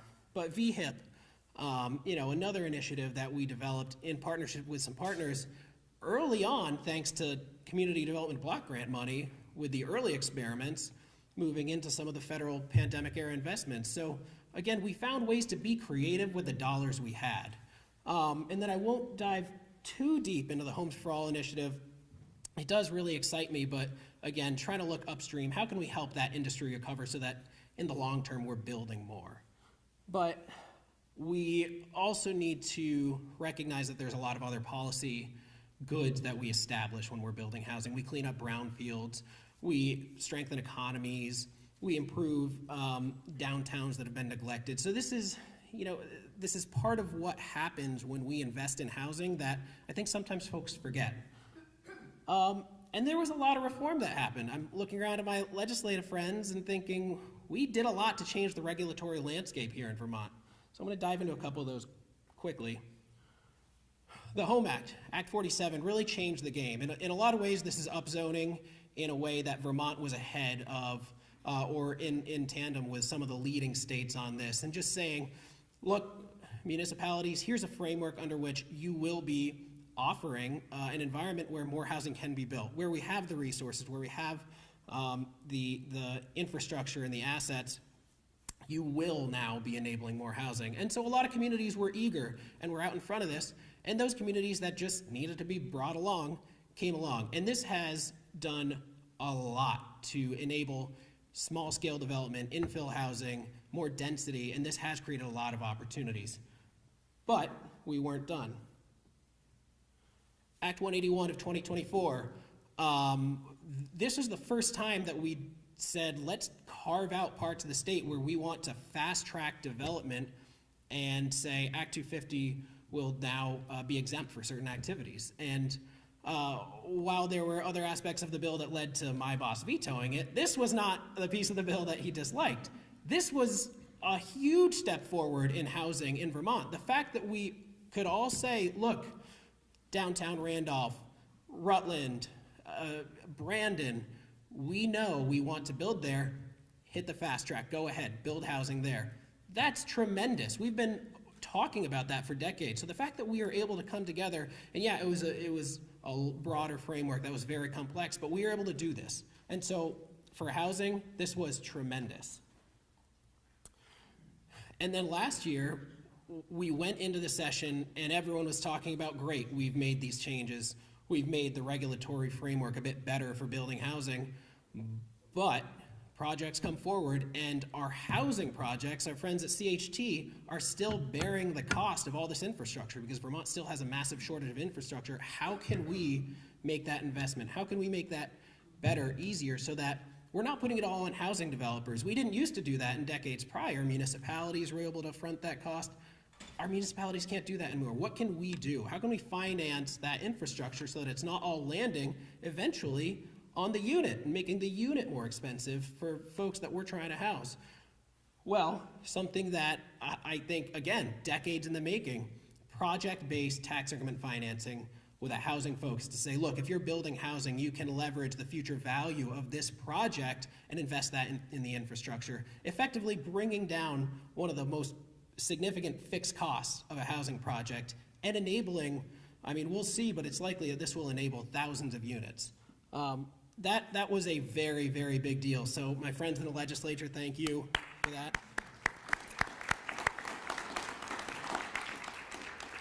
Paired with some other significant but investments in the Vermont Bond Bank to sort of lower that threshold for communities that can't access certain bond funds. Let's give them a leg up and help them expand their infrastructure. So this was a big deal. Okay, don't worry, we're not reading this. It was established in statute that our team, Sean's gonna do this, would establish targets. And so it serves a broader purpose than, just what's the data show. Really, the intent is to hold ourselves accountable. So as we look forward and, the changes from Act 181 with this streamlined review of Act 250, as we remap at the municipal level, remap at the regional level, these targets mean something because we are intended to be held accountable. We are intended to hold regions and municipalities accountable for these targets. And when we're not hitting these targets, we want to be able to make recommendations. We want to push ourselves, push our partners further and say, what do we need to do to produce enough housing so that we don't have this dramatic shortage?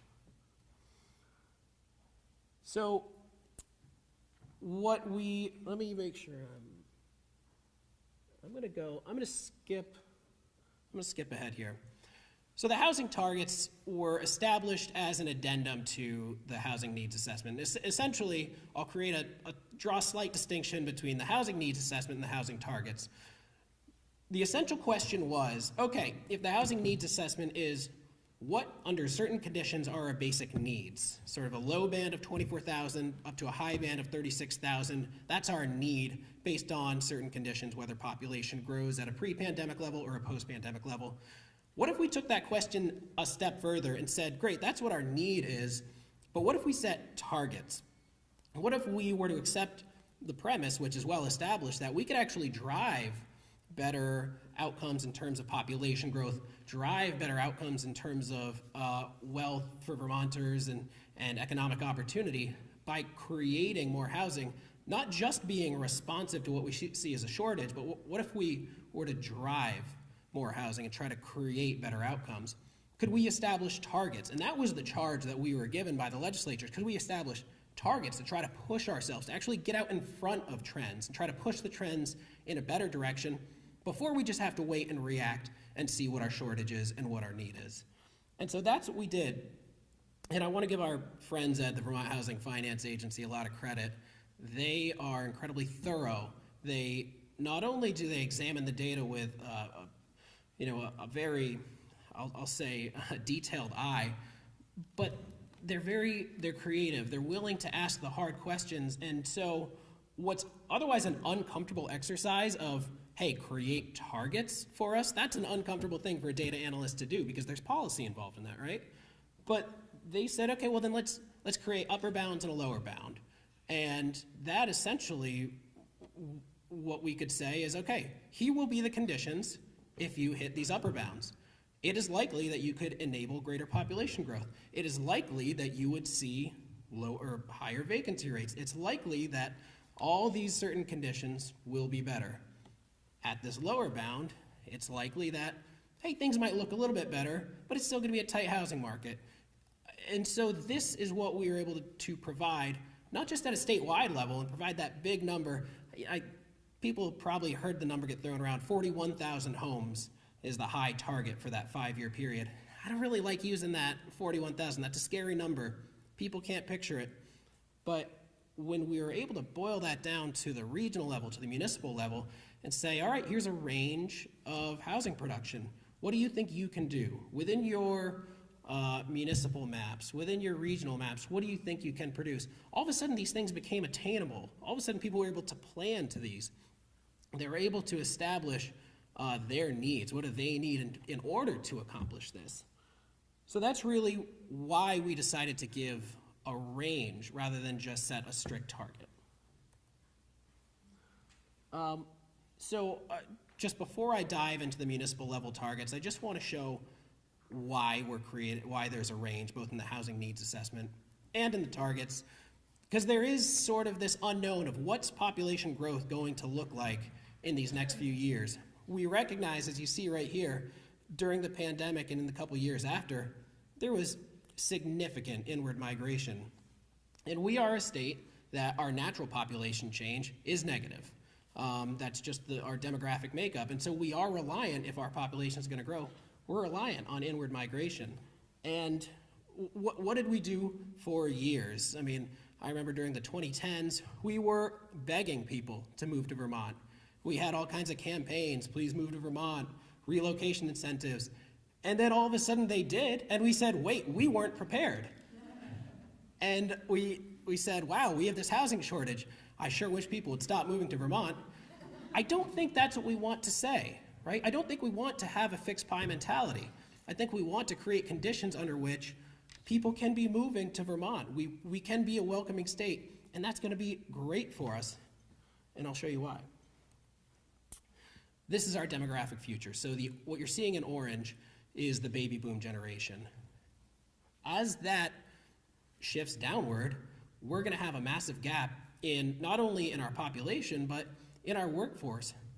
Our natural population change, the folks in our high schools and our schools, will not compensate for that. We desperately need people to move to Vermont. We need to be a welcoming state because we're really going to hurt if we aren't.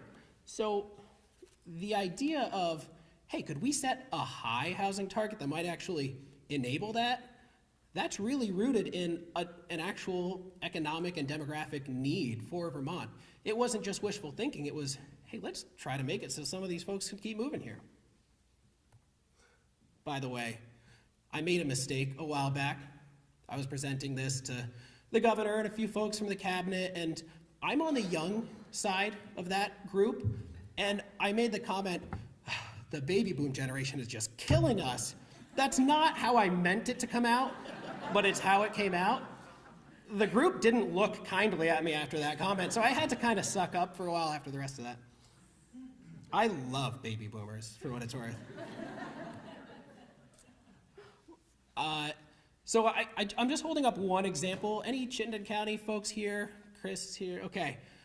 So this is just one example. One of the RPCs has released their municipal level targets. Several have, but I just want to show Chittenden County's municipal level targets. And I know it's kind of small writing, but if you can see, it's digestible.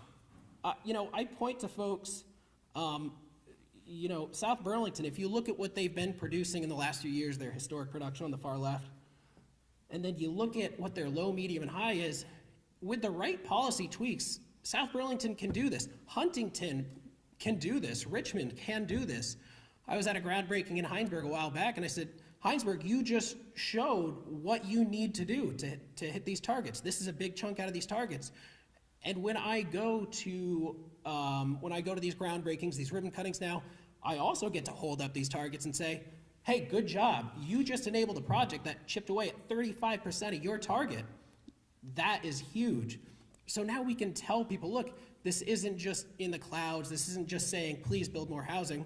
We can actually keep track of this, and we can say whether or not we're keeping up with our goals. And we wanted to do that in real time. So back to what I said way at the beginning. How are we going to hold ourselves accountable? How are we going to know what's happening in real time?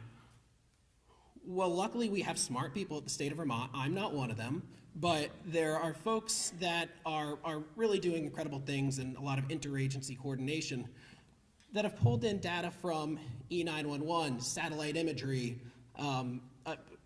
Act 250 data, really bringing in every source they can to try to establish, okay, what do we know about the pipeline that we're funding?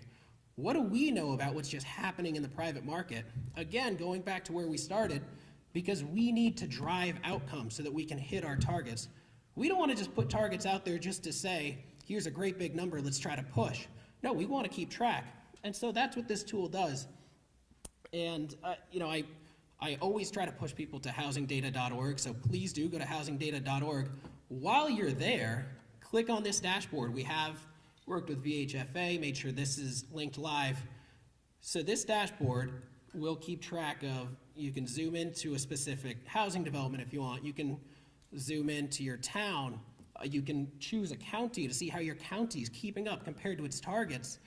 And you can see on the left a little speedometer. We're going to try to get everybody into the green zone, but even into the yellow zone would be great. But what this does is now, 5 years from now, we get to look at a very granular level. How did our communities do at meeting their targets? What do I need to do? What do we all need to do to help push them a little bit further? Here's, who are we looking at here? This might be Chittenden County right here.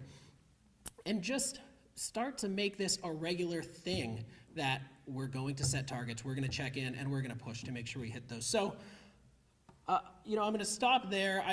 I just want to encourage folks, please check out this data, and everyone that works in this space, I want us to start to utilize this as a tool to steer. And any plan that is just created and sits on a shelf isn't really worth it. We're trying to insist that the housing needs assessment and the housing targets are not a plan that sits on a shelf. This is something that we're going to monitor and use constantly. This is updated weekly, so please check it out, look at your town. All right, anyway, thank you all very much for having me.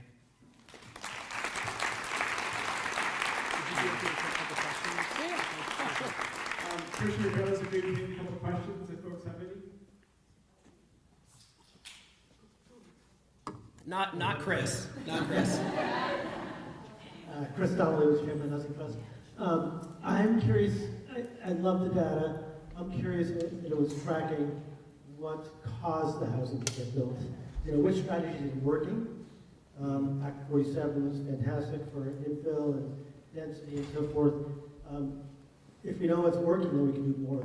Yeah, I think that's an important next step, and this is literally changing in real time, so this may now be up there. But that's exactly the question we asked, is could we layer on things like, all right, we know there's increased density requirements as a result of Act 47 within areas with municipal water and wastewater. Could we look at how production has changed since Act 47 in those areas? We've asked, okay, we have maps of the interim Act 250 exemptions, the ones that are in effect now. Can we see how, as of July of 24, how did production change? Has it increased compared to historical production? Those are all the questions that we want to ask for exactly that reason, Chris. Is this working? Should we do more of it? Yeah. Hey, Aaron. It works, and thanks for your good work. Monica, question I have, with all the data, especially the targets for how many units, do you guys have a breakdown for how many affordable units are needed for, say, folks at below 30% of area median income, below 50, stratified as we know for the different programs? Because I think you weren't here this morning, Gus pointed out, and I think I've been one of the folks to point this out as well.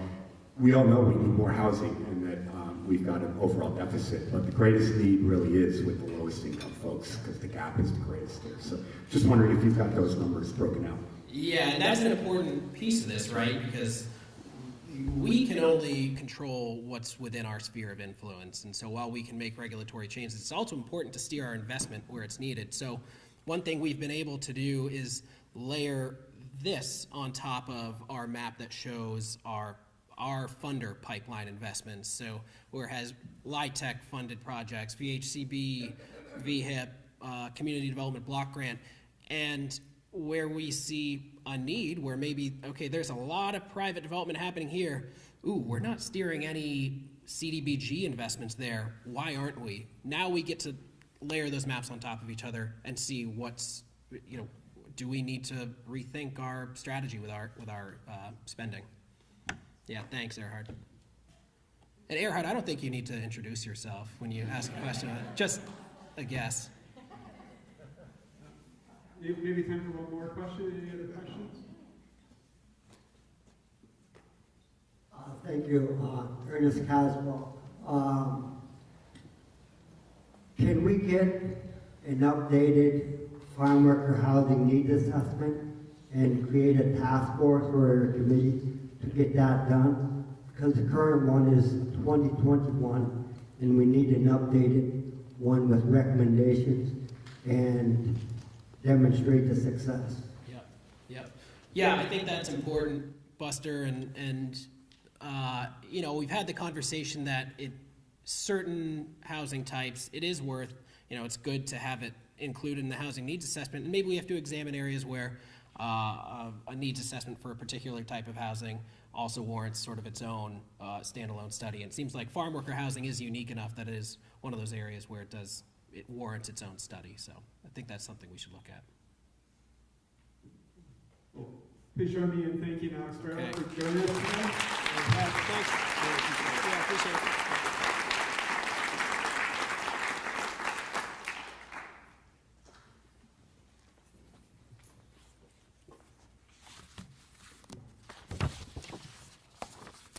Thank you, Commissioner Farrell. I know we share the same goal, and we appreciate your leadership and look forward to working with you more this year, ongoing work. So next we have hopefully an activity that will get you all on your feet and moving and talking and kind of weighing in on how HHAV does our work. So one big goal of the HHAV board this year is to create more transparency around how we are going to weigh in on different issues and what you can expect our stance to be on different issues that may come up during the legislative session.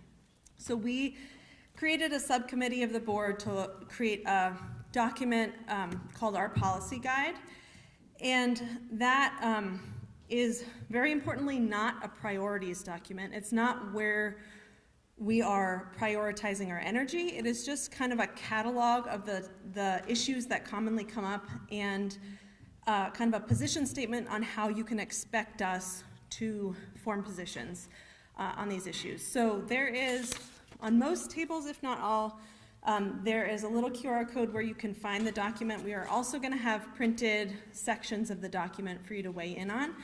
And so we're going to do an activity where we break up the document into different sections, and you can go to whatever interests you and provide us with some feedback. Let's see. So we have 6 different sections, and we're looking for high-level feedback, like what's missing, what did we get totally wrong. We're not kind of in the wordsmithing, really specific mode here. We're just looking for general high-level feedback around, because we know you're all the experts on these issues. We have a section in the beginning about how we're going to use the document and kind of how our process is around the legislation, and how Frank's going to use the document and when he needs to go back to the board to make decisions, and how we might resolve conflicts, because we know that as a coalition, there's always going to be issues where we don't necessarily see eye to eye, but there's also more power in coming together and working through those. So section 1 is process. That's going to be with me. Section 2 and 3, and actually there's these on your table as well that tell you where or who the person is who's kind of facilitating your group. Section 2 and 3 is the role of government and taxation. That's Peter. He's going to find a table somewhere around here. Sections 4 and 5 is permanent affordability and land use. That's Amy Demetrowitz over here. So we're going to spread out here and kind of move around. Let's see, section 6 to 8 is housing first, housing services, homelessness status, and access to services. That's Susan here. Sections 9 to 11 is criminalization of homelessness, harm reduction, restorative approaches, and eviction policies. That is Kara. Kara's back there. And then the last section is 12 to 13, fair housing and racial disparities, and that's Kim Anitsberger right here. So we have about a half hour. We encourage you to visit multiple sections if you're interested in multiple sections. We're going to take notes, and then we're going to come back together and do a report out, and then some last wrap up with Frank, and then we're done. So any questions? All right, so our board members are going to spread out, and off you go.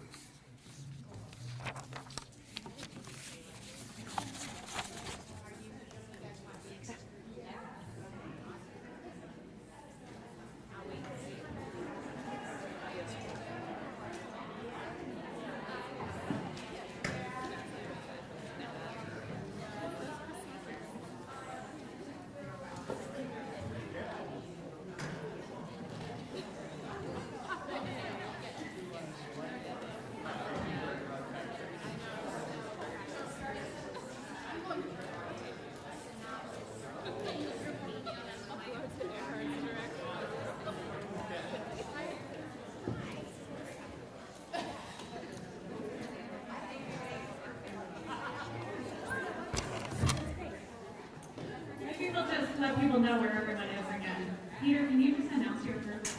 Sure. So at this table, we are role of government and taxation.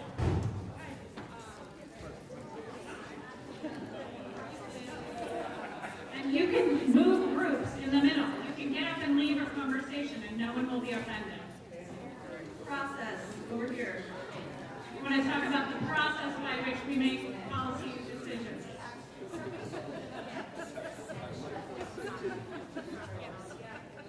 Section 4.5, permanent affordability of land use.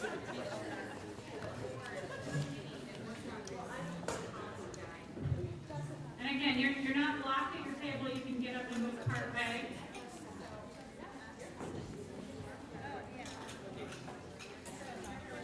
Item section 9 through 11, criminalization of homelessness, harm reduction, restorative approaches, eviction policies.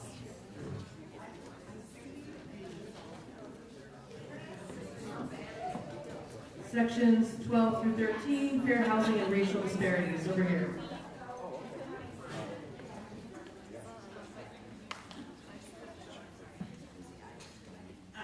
Susan Whitmore, and this is section 6 through 8, housing first, housing services, homelessness status, and access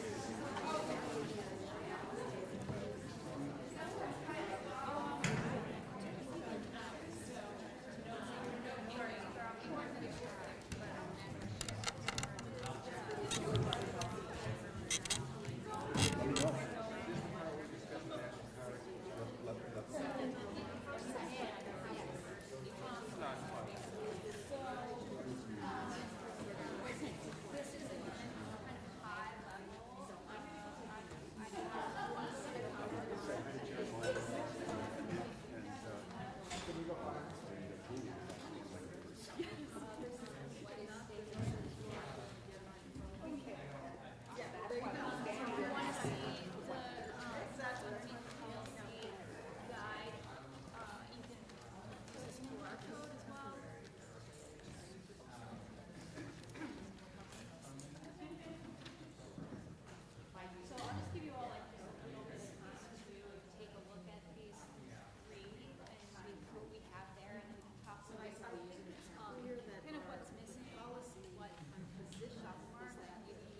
All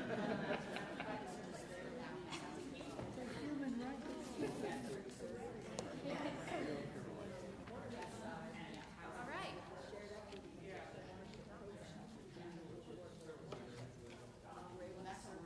Now on our polls, some of those are having questions also please come up with this or how those sales, how the things share that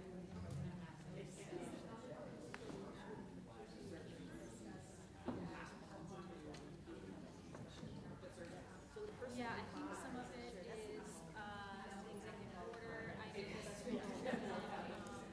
that set? That would be executive order. Yeah, but yes, Jessica. All right, we'll have not passed that. Jessica left.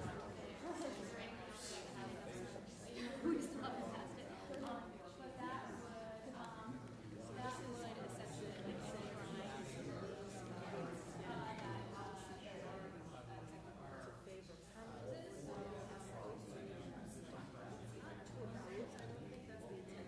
but to say the priorities is right. To the vehicle, is there so that for providing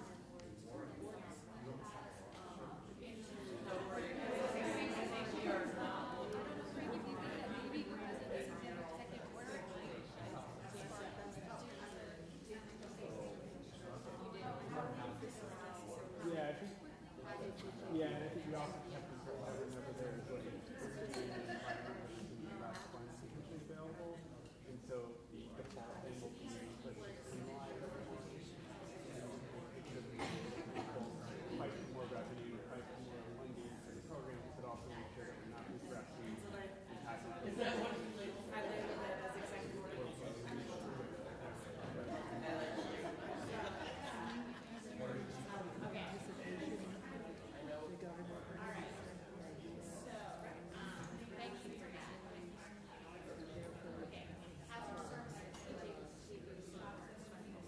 I think we have not heard specifically about that, but if like executive order is moved forward, there could be federal funding. Like that's how we got massive restoration in the first place. It's national federal funding. We should see, that release that for both kind of the secure confinement, but also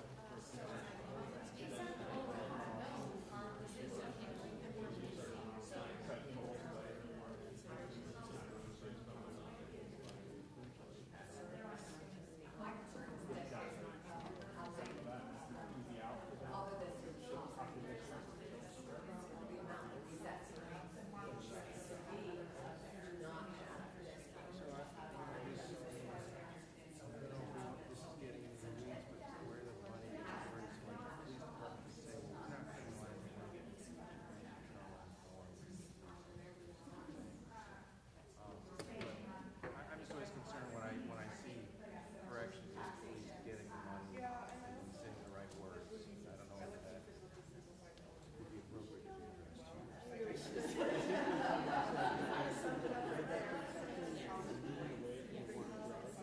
moving towards evidence-based practicing across the board, but we need less money for policing what practices, OPC, service programs, whatever those things might be. So it would be like the reverse of refund, but it would be the natural outcome. how we don't want to put that Support, help them not, like just. I'm just fine with playing that out.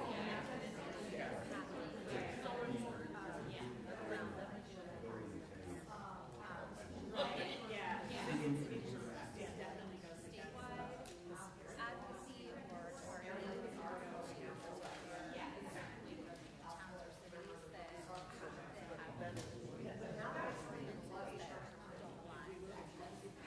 So I think this is more of just like a policy guide. It's not like not a part of the rule at all, but it would give flexibility to say like I have this much bandwidth, and so if this issue came up, we can engage and how to support these positions. It's not specific to this. But it's not specific. And so, but that was my question. That position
Just want to let everyone know we're about halfway through our time. You are welcome to stay where you are and keep talking. You are also welcome to get up and move around to visit a different section.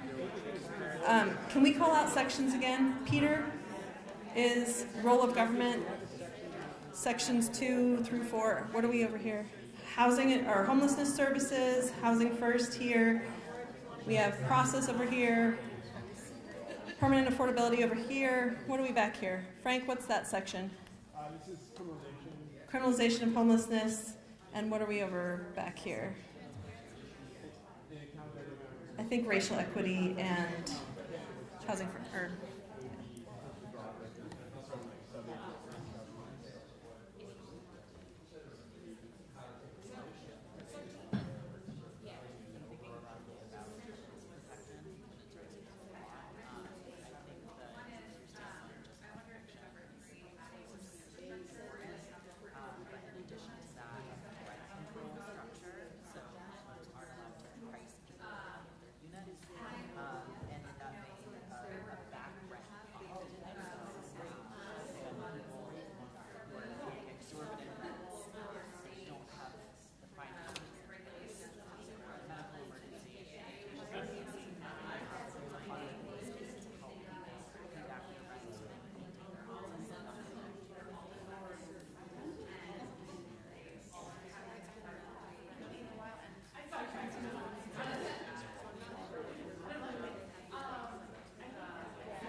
what I would say.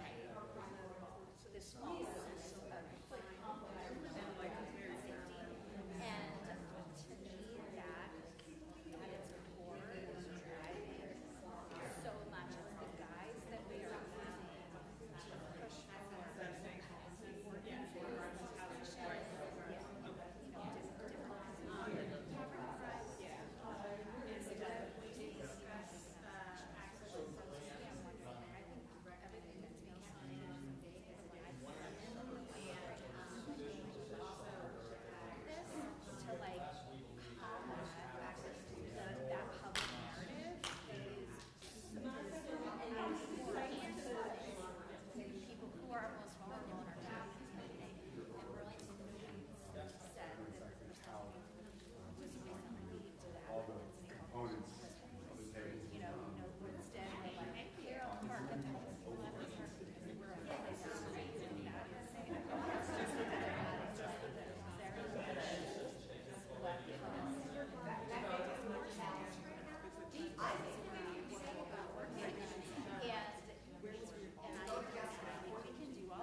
giving everyone a 5-minute warning, so wrap up your conversations, any last comments, and then we'll do a report out.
back together.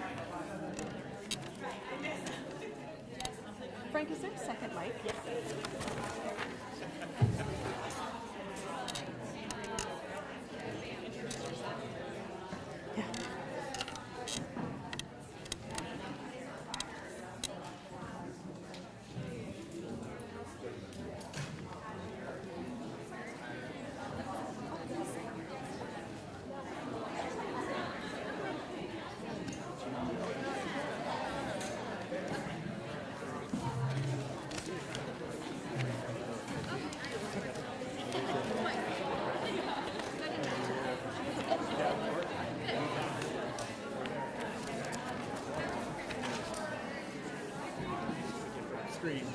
Oh, yes, my, yeah. Can't not have brand. We're fancy now. We have a big logo. I gotta use it. Everyone can take their seats, and we will do some report out.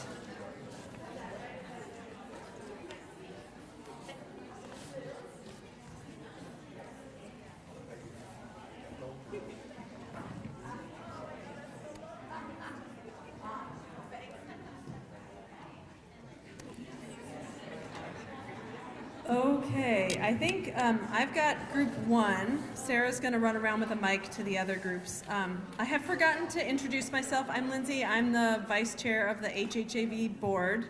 And I ran group one, which was the introduction and the process. So HHAV's primary way to get input from our members on our legislative priorities is through our strategic planning process, where there's a lot of outreach. We do focus groups, we do interviews, survey. The feedback we got in the group just now is just to be intentional about reaching out to underrepresented groups and not requiring that they come to us, but actually go to them for feedback in our strategic planning process. And just making it clear on the website and other communications how people can engage with that process. So that's what we heard in our group. Do you have a mic there, Sarah, for Peter's going to go next here? Hi, I'm Peter Elrod. I'm the secretary of the HHAV board. Actually, yeah. The group that I facilitated looked at the role of government and taxation. We looked at the role of government and taxation. And the feedback was that in the area where we talk about ensuring access to emergency shelter, we should speak more directly to keeping people in their community, to making sure services are nearby to those who are being sheltered, and that just in general, more funding is needed for shelters and shelter services. On the expanding progressive taxation section, we want to specifically include reference to property taxes there, and also the creation of a dedicated funding source, explicitly discussing the ability to pay as part of progressive taxation, and not letting affordability get in the way of creating the dedicated funding source for housing and these services. We want to connect the work in this document to larger priorities. So in the case of governmental action, maybe speaking to the targets that Commissioner Farrell presented to us. But in thinking about that as just one example, thinking broadly around the way in which we tie our aspirations to those that are expressed as larger priorities of the state. In the third section of the governmental role of government and taxation, adding specific reference to support services and specific references to infrastructure was recommended. There's a question as to whether we know that we do coordinate with the Fair Tax Coalition, whether we want to more explicitly express support for that work and our intention to be more formally part of it. There is the concern that well-intentioned broad policies can harm long-term affordable housing and low-income residents. Specifically, an example that was used was the way that mobile home communities often are located in floodplains. And so having regulations related to not having housing in floodplains and to doing more work around resiliency is a good, positive public policy that we need to be careful not to have that good public policy actually create harm for the communities that we serve and the work that we do. Suggestion to separate federal advocacy portions of this document from state advocacy portions, or at least to highlight those things that are maybe more specifically about federal impacts, specifically, or an example being specifically about federal funding being so important to both the state and to the end users of the funding. And a recommendation that in general throughout the document we use stronger directive language, fewer uses of the word adequate and we believe, and more of must, shall, and so on. Thanks.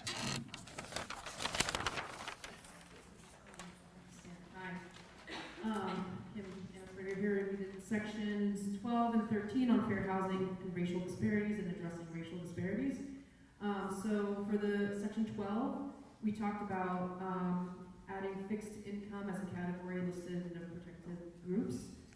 We also highlighted the housing choice part. It's mentioned in there, but the group wanted that flushed out, and just prioritizing mixed income development, inclusive zoning, supporting increased access to legal supports and protections for tenants. So HHAB supporting policies around that.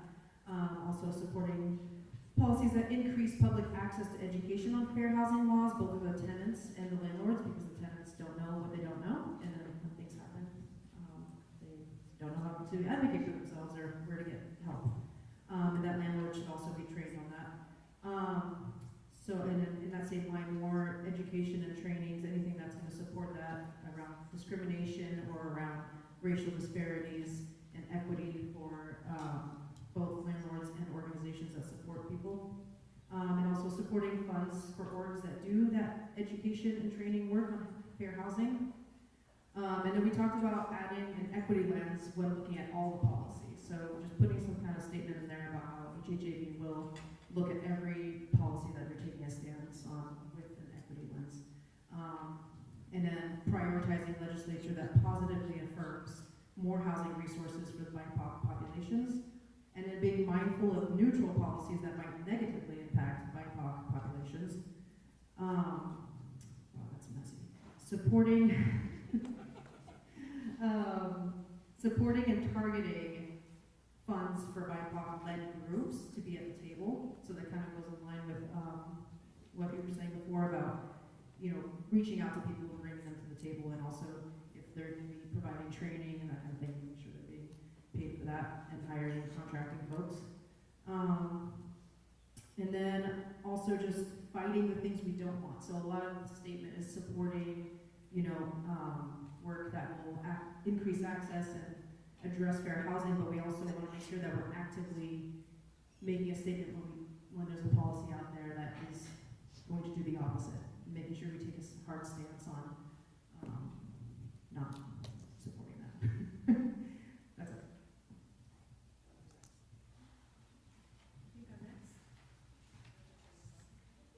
Hello.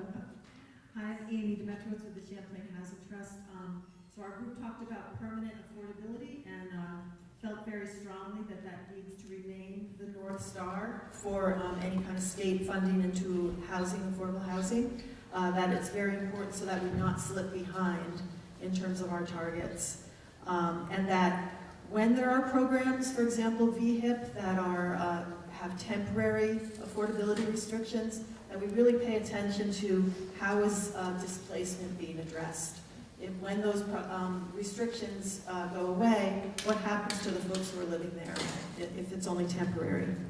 The other thing we talked about was land use, and we wanted to really explicitly call our priority or our policy smart growth, to actually label it that smart growth is another North Star for all development, and that we can do smart growth. We want to look at the data that supports the economic benefits of smart growth, that it's not just a to keep our villages looking pretty. It's, there's important economic considerations to smart growth, and we should find that data because that data exists. We should update it. And that we want to follow up with the data around how these policies are affecting development and growth. So it was exciting to have Alex present that and say that they're going to start being able to see how these policies are impacting development, and we're really supportive of that as well. We want to specifically call out addressing the appeals processes for permits. We think that's really important to make sure that those are fair but efficient and effective and fast. We want to support streamlined processes for brownfield review and cleanup. And along with smart growth, we want to be clear that our policies and priorities can be we can fund and move forward multiple priorities in one project, including brownfields cleanup, historic renovation, energy efficiency, perpetual affordability, and smart growth. That they don't have to be mutually exclusive.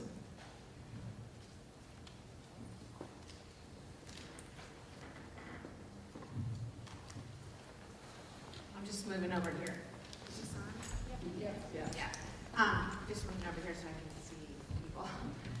So we had a very lively conversation about the Housing First section.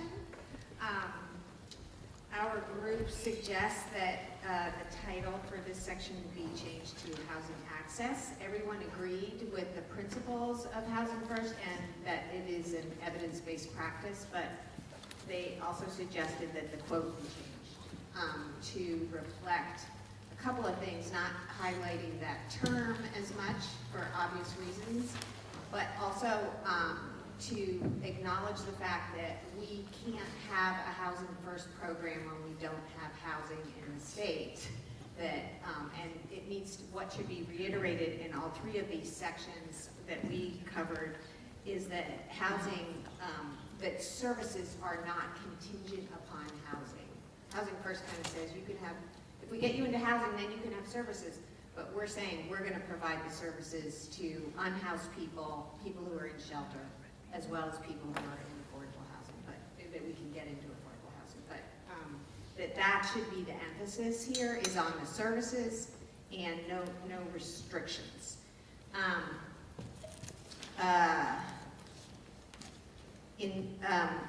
The other terms that they suggested, because we really had a lively conversation about this, were economic independence, focus on economic independence, housing stability, self-sufficiency, and safe and affordable, and what was the other one?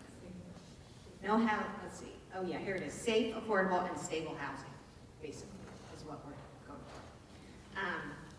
In terms of housing services, everyone was great with this section. This is number 7. But again, to reiterate that piece about that housing is not a prerequisite for the services. In section 8, there was a general recommendation to change the use of the word homelessness to unhoused. Also, the suggestion here, instead of saying homelessness status, to say housing status throughout the document.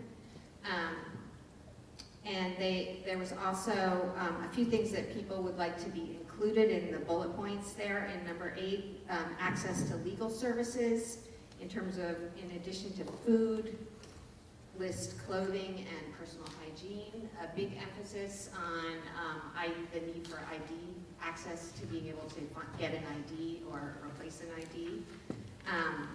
They liked that access to public spaces was vague and didn't name what those public spaces were, or, because it gives lots of options, so everyone would really like that.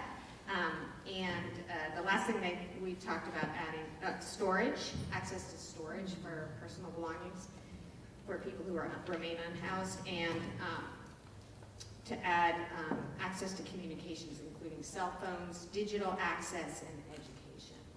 And that was pretty much it.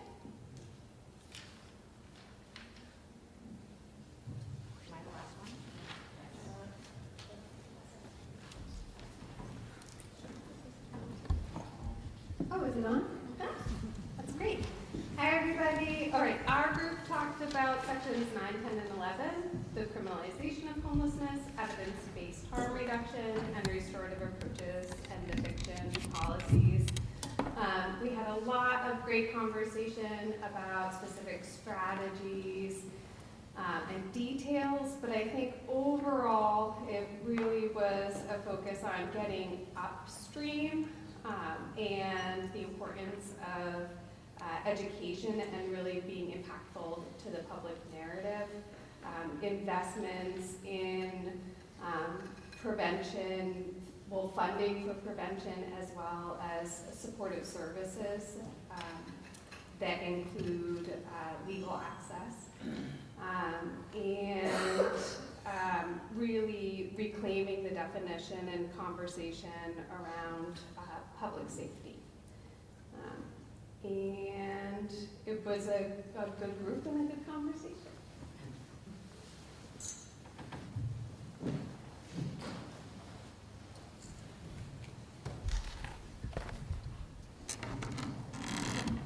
Thank you all for taking time to do that, and we will be circling back internally on that and definitely be transparent about rolling this out to everyone, but really appreciate everyone taking the time to give feedback on this. So for this last part of the day, we're going to continue on the conversation about the 2025 and 2026 legislative session and beyond. We're going to hear from our lobby team of David Mickenberg and Christine McLaughlin. So really excited about that. But before I do, just wanted to quickly thank Andrew and Miles for coming as well. I should have mentioned that earlier, but we are really lucky to have a great federal delegation in Vermont who really cares about these issues. And they all share. Am I missing anyone from the other? Is anyone else here from any of your teams? Perfect. Well, yep. They always show up, as well as someone from Congresswoman Ballant's office, so really, really appreciate it. You all making time for this always.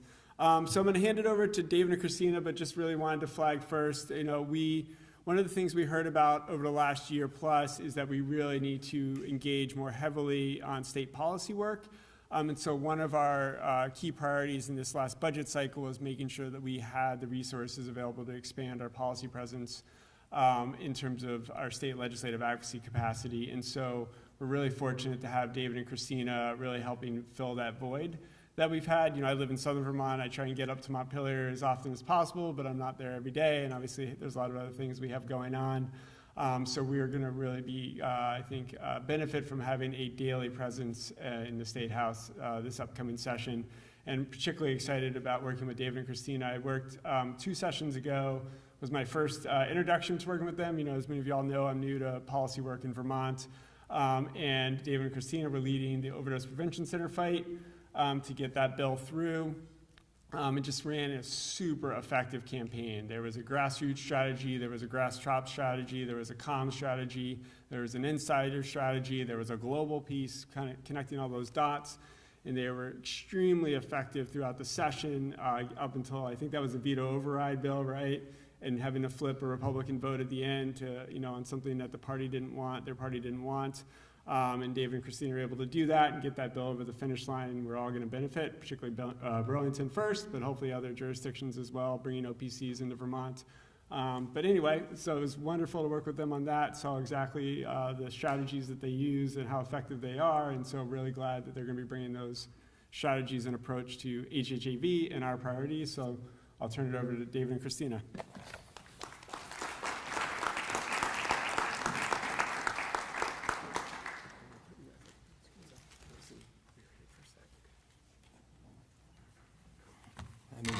I'm even shorter than Alex Farrell, so thanks for having us. We'll be very brief because we're the last thing. So it sort of feels like a bit of a homecoming here. I grew up a block away from Earhart and have been working with him and following his career and learning from him for 40 years now. My father was a lawyer, an attorney who worked in affordable housing projects, and people probably aren't going to get the reference, but for a good portion of my life, I had a sister, then I had Highgate and Northgate. Those are the the poles of my life. And my mother ran the residential programs at the Howard Center for many years, worked with people who were unhoused, people in mental health crisis. So these issues are deep for me personally. I, as an attorney, came back to Vermont after leaving and worked with housing authorities, with CHT, with a variety of others. So really excited to be back in this world and excited to work with all of you. I actually am particularly inspired by these conversations that we were having. They really were like amazing ideas, amazing energy, and in our current state of affairs in the legislature, which I don't know if all of you knew, but this past election, Vermont had the distinction of being the state with the most flipped seats out of any state in the country. So going from Democrat to Republican or progressive to Republican. We got very much closer in the Senate, closer in the House, and lost the ability to override a veto. So not to mention the national election. So things got a lot harder, but the energy that you all sort of displayed this afternoon talking about the different ideas is what we need, I think, to do anything big, which we all want to do and must do.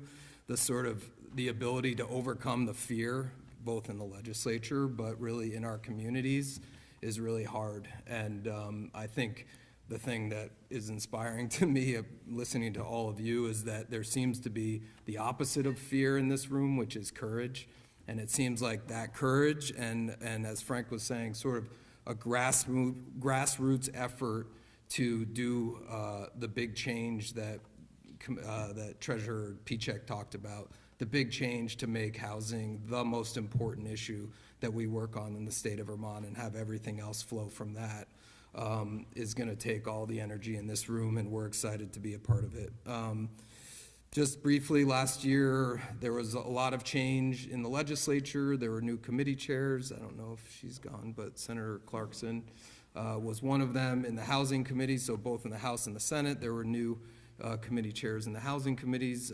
There were new chairs in the appropriations committees, and that's a lot of change. And so through the course of last year, it was our first year working with the HHAV. We were getting to know the players again and really starting to see what we need to do with all of you to change things fundamentally over the next few years. So I'm going to hand it off to Christine. Thank you so much. I just wanted to introduce ourselves a little bit, and thank you for trusting us to work with you. We're really honored to be part of this. So.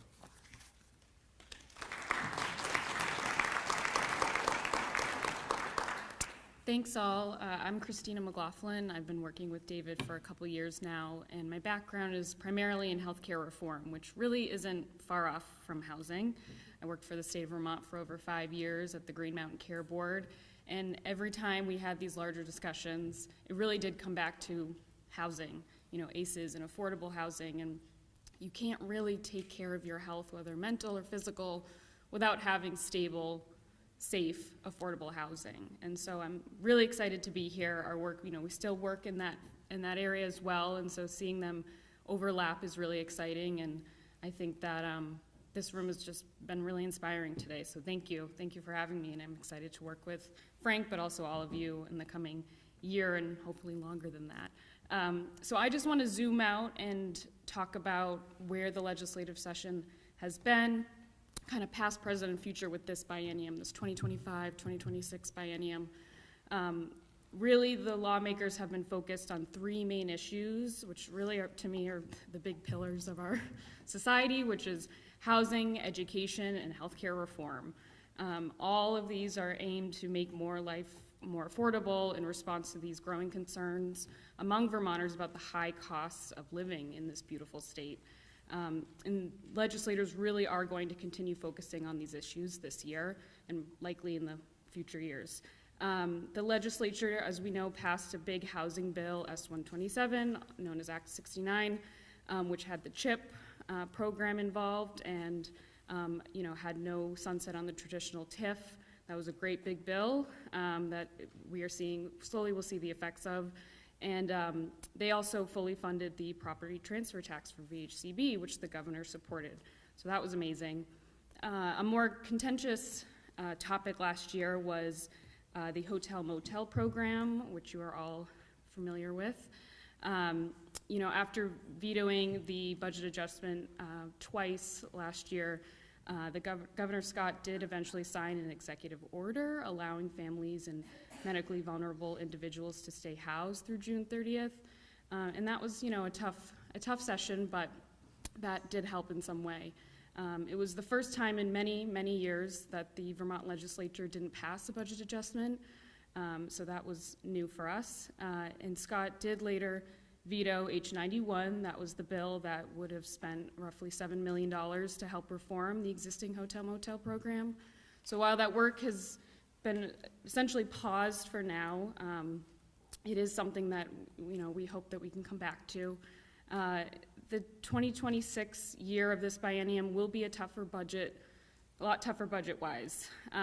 Lawmakers are wrestling with a likely $100 million plus hole in the education fund, plus it's an election year. So many of them are going to be focused on property taxes and keeping those down. Lawmakers will also need to continue their work on education reform that really just kind of kicked off last year, and healthcare reform. We're in a bit of a crisis in that area as well. We also have the changes federally that happened with healthcare. Roughly 45,000 Vermonters are expected to lose their healthcare in the coming years, and we'll have billions of dollars lost of revenue for our Vermont hospitals. So again, it all connects. Overall, we really are hopeful that we'll have more collaboration on the healthcare and budget and housing this upcoming year. Lawmakers are very aware of the ongoing and growing unhoused population in Vermont. They are definitely interested in long-term strategy. However, we have a sense from legislators that they won't really take up certain issues, particularly the hotel motel program, unless there is agreement among stakeholders. So I really want to push collaboration, communication, and I think just focusing on the positive of our work so that we can hopefully make great change for Vermonters. So thank you.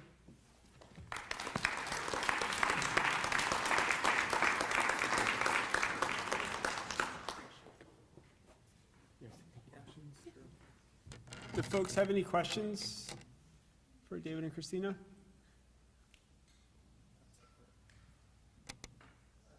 Ken? What do we know about the Medicaid cuts and how that's going to affect? Medicaid cuts. Numbers. So that, the 45,000 number does include Medicaid, but we also have the advanced premium tax credits that are eventually just going to stop. We think there's technically a little time that those could get extended, but folks are not hopeful. So I think we're going to see many kicked off Medicaid, and a lot of it, it's been described as death by 1,000 cuts. It's all these very small, tiny changes that is going to make it harder to keep yourself on Medicaid, to renew, or just apply. So that is going to be a bigger feat for us to overcome as a state. Any other questions? Not so much a question. So one of the things that folks who are involved in housing development more directly know, there was a silver lining in the dark cloud of the big ugly bill that passed, and that is that the federal low-income housing tax credit was increased substantially. And so I just want to make sure folks understand that that is the primary spur for affordable rental housing around the country. And it will result in additional resources for Vermont to create more affordable rental housing.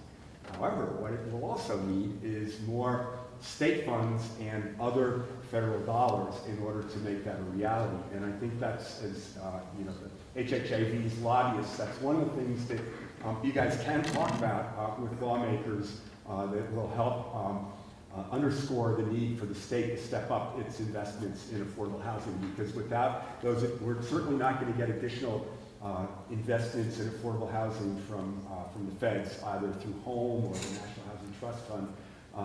So the state will need to step up in order to be able, for the state to be able to draw down and leverage the low-income housing tax credit increase that we're getting.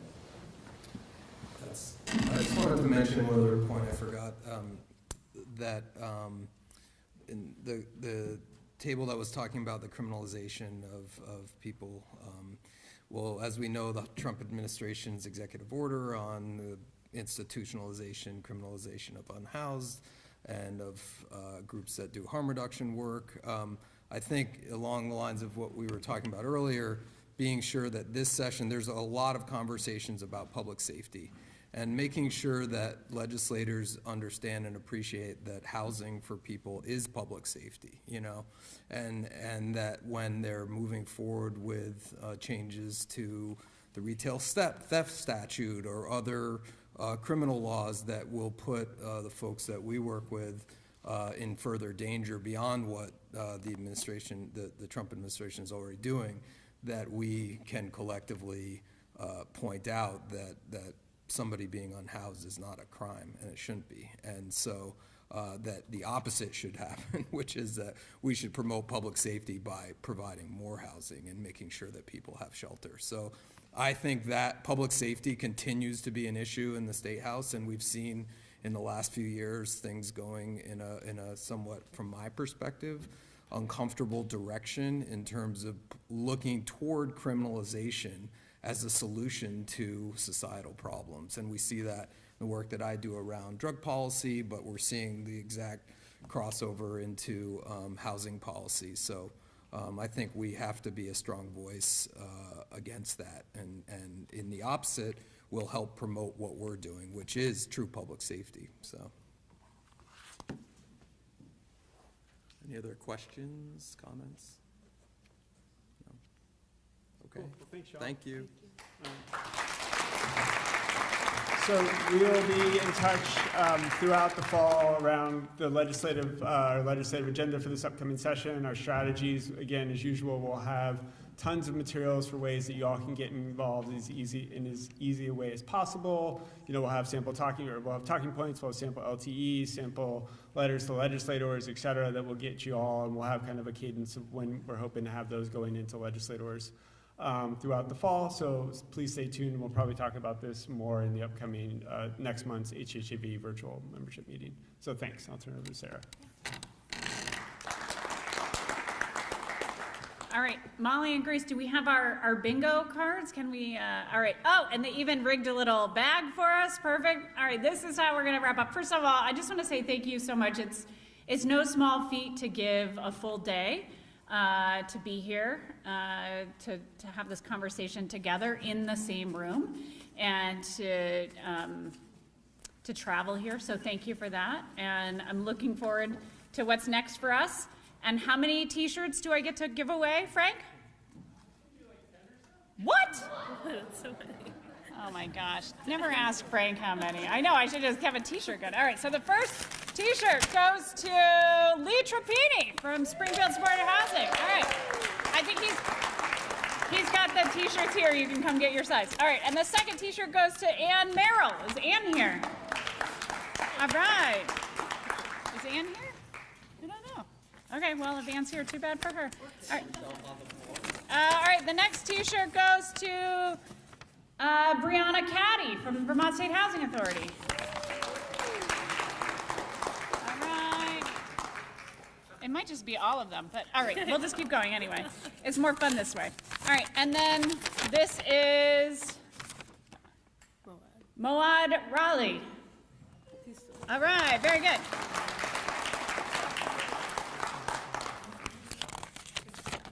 And I have no idea who this is in pink handwriting. Kay? Ken? Ken? Ken, is that you? Get out of here, Ken. All right. All right. This is the last one. We're going to call this the last one. Ready? Okay. Jess Hyman. Very good. From CBOBO. She had to take off, but we'll make sure she gets one. Yeah, you'll take one. All right. Thank you, everybody. Have a great trip home. Thank you. Yeah. Yeah.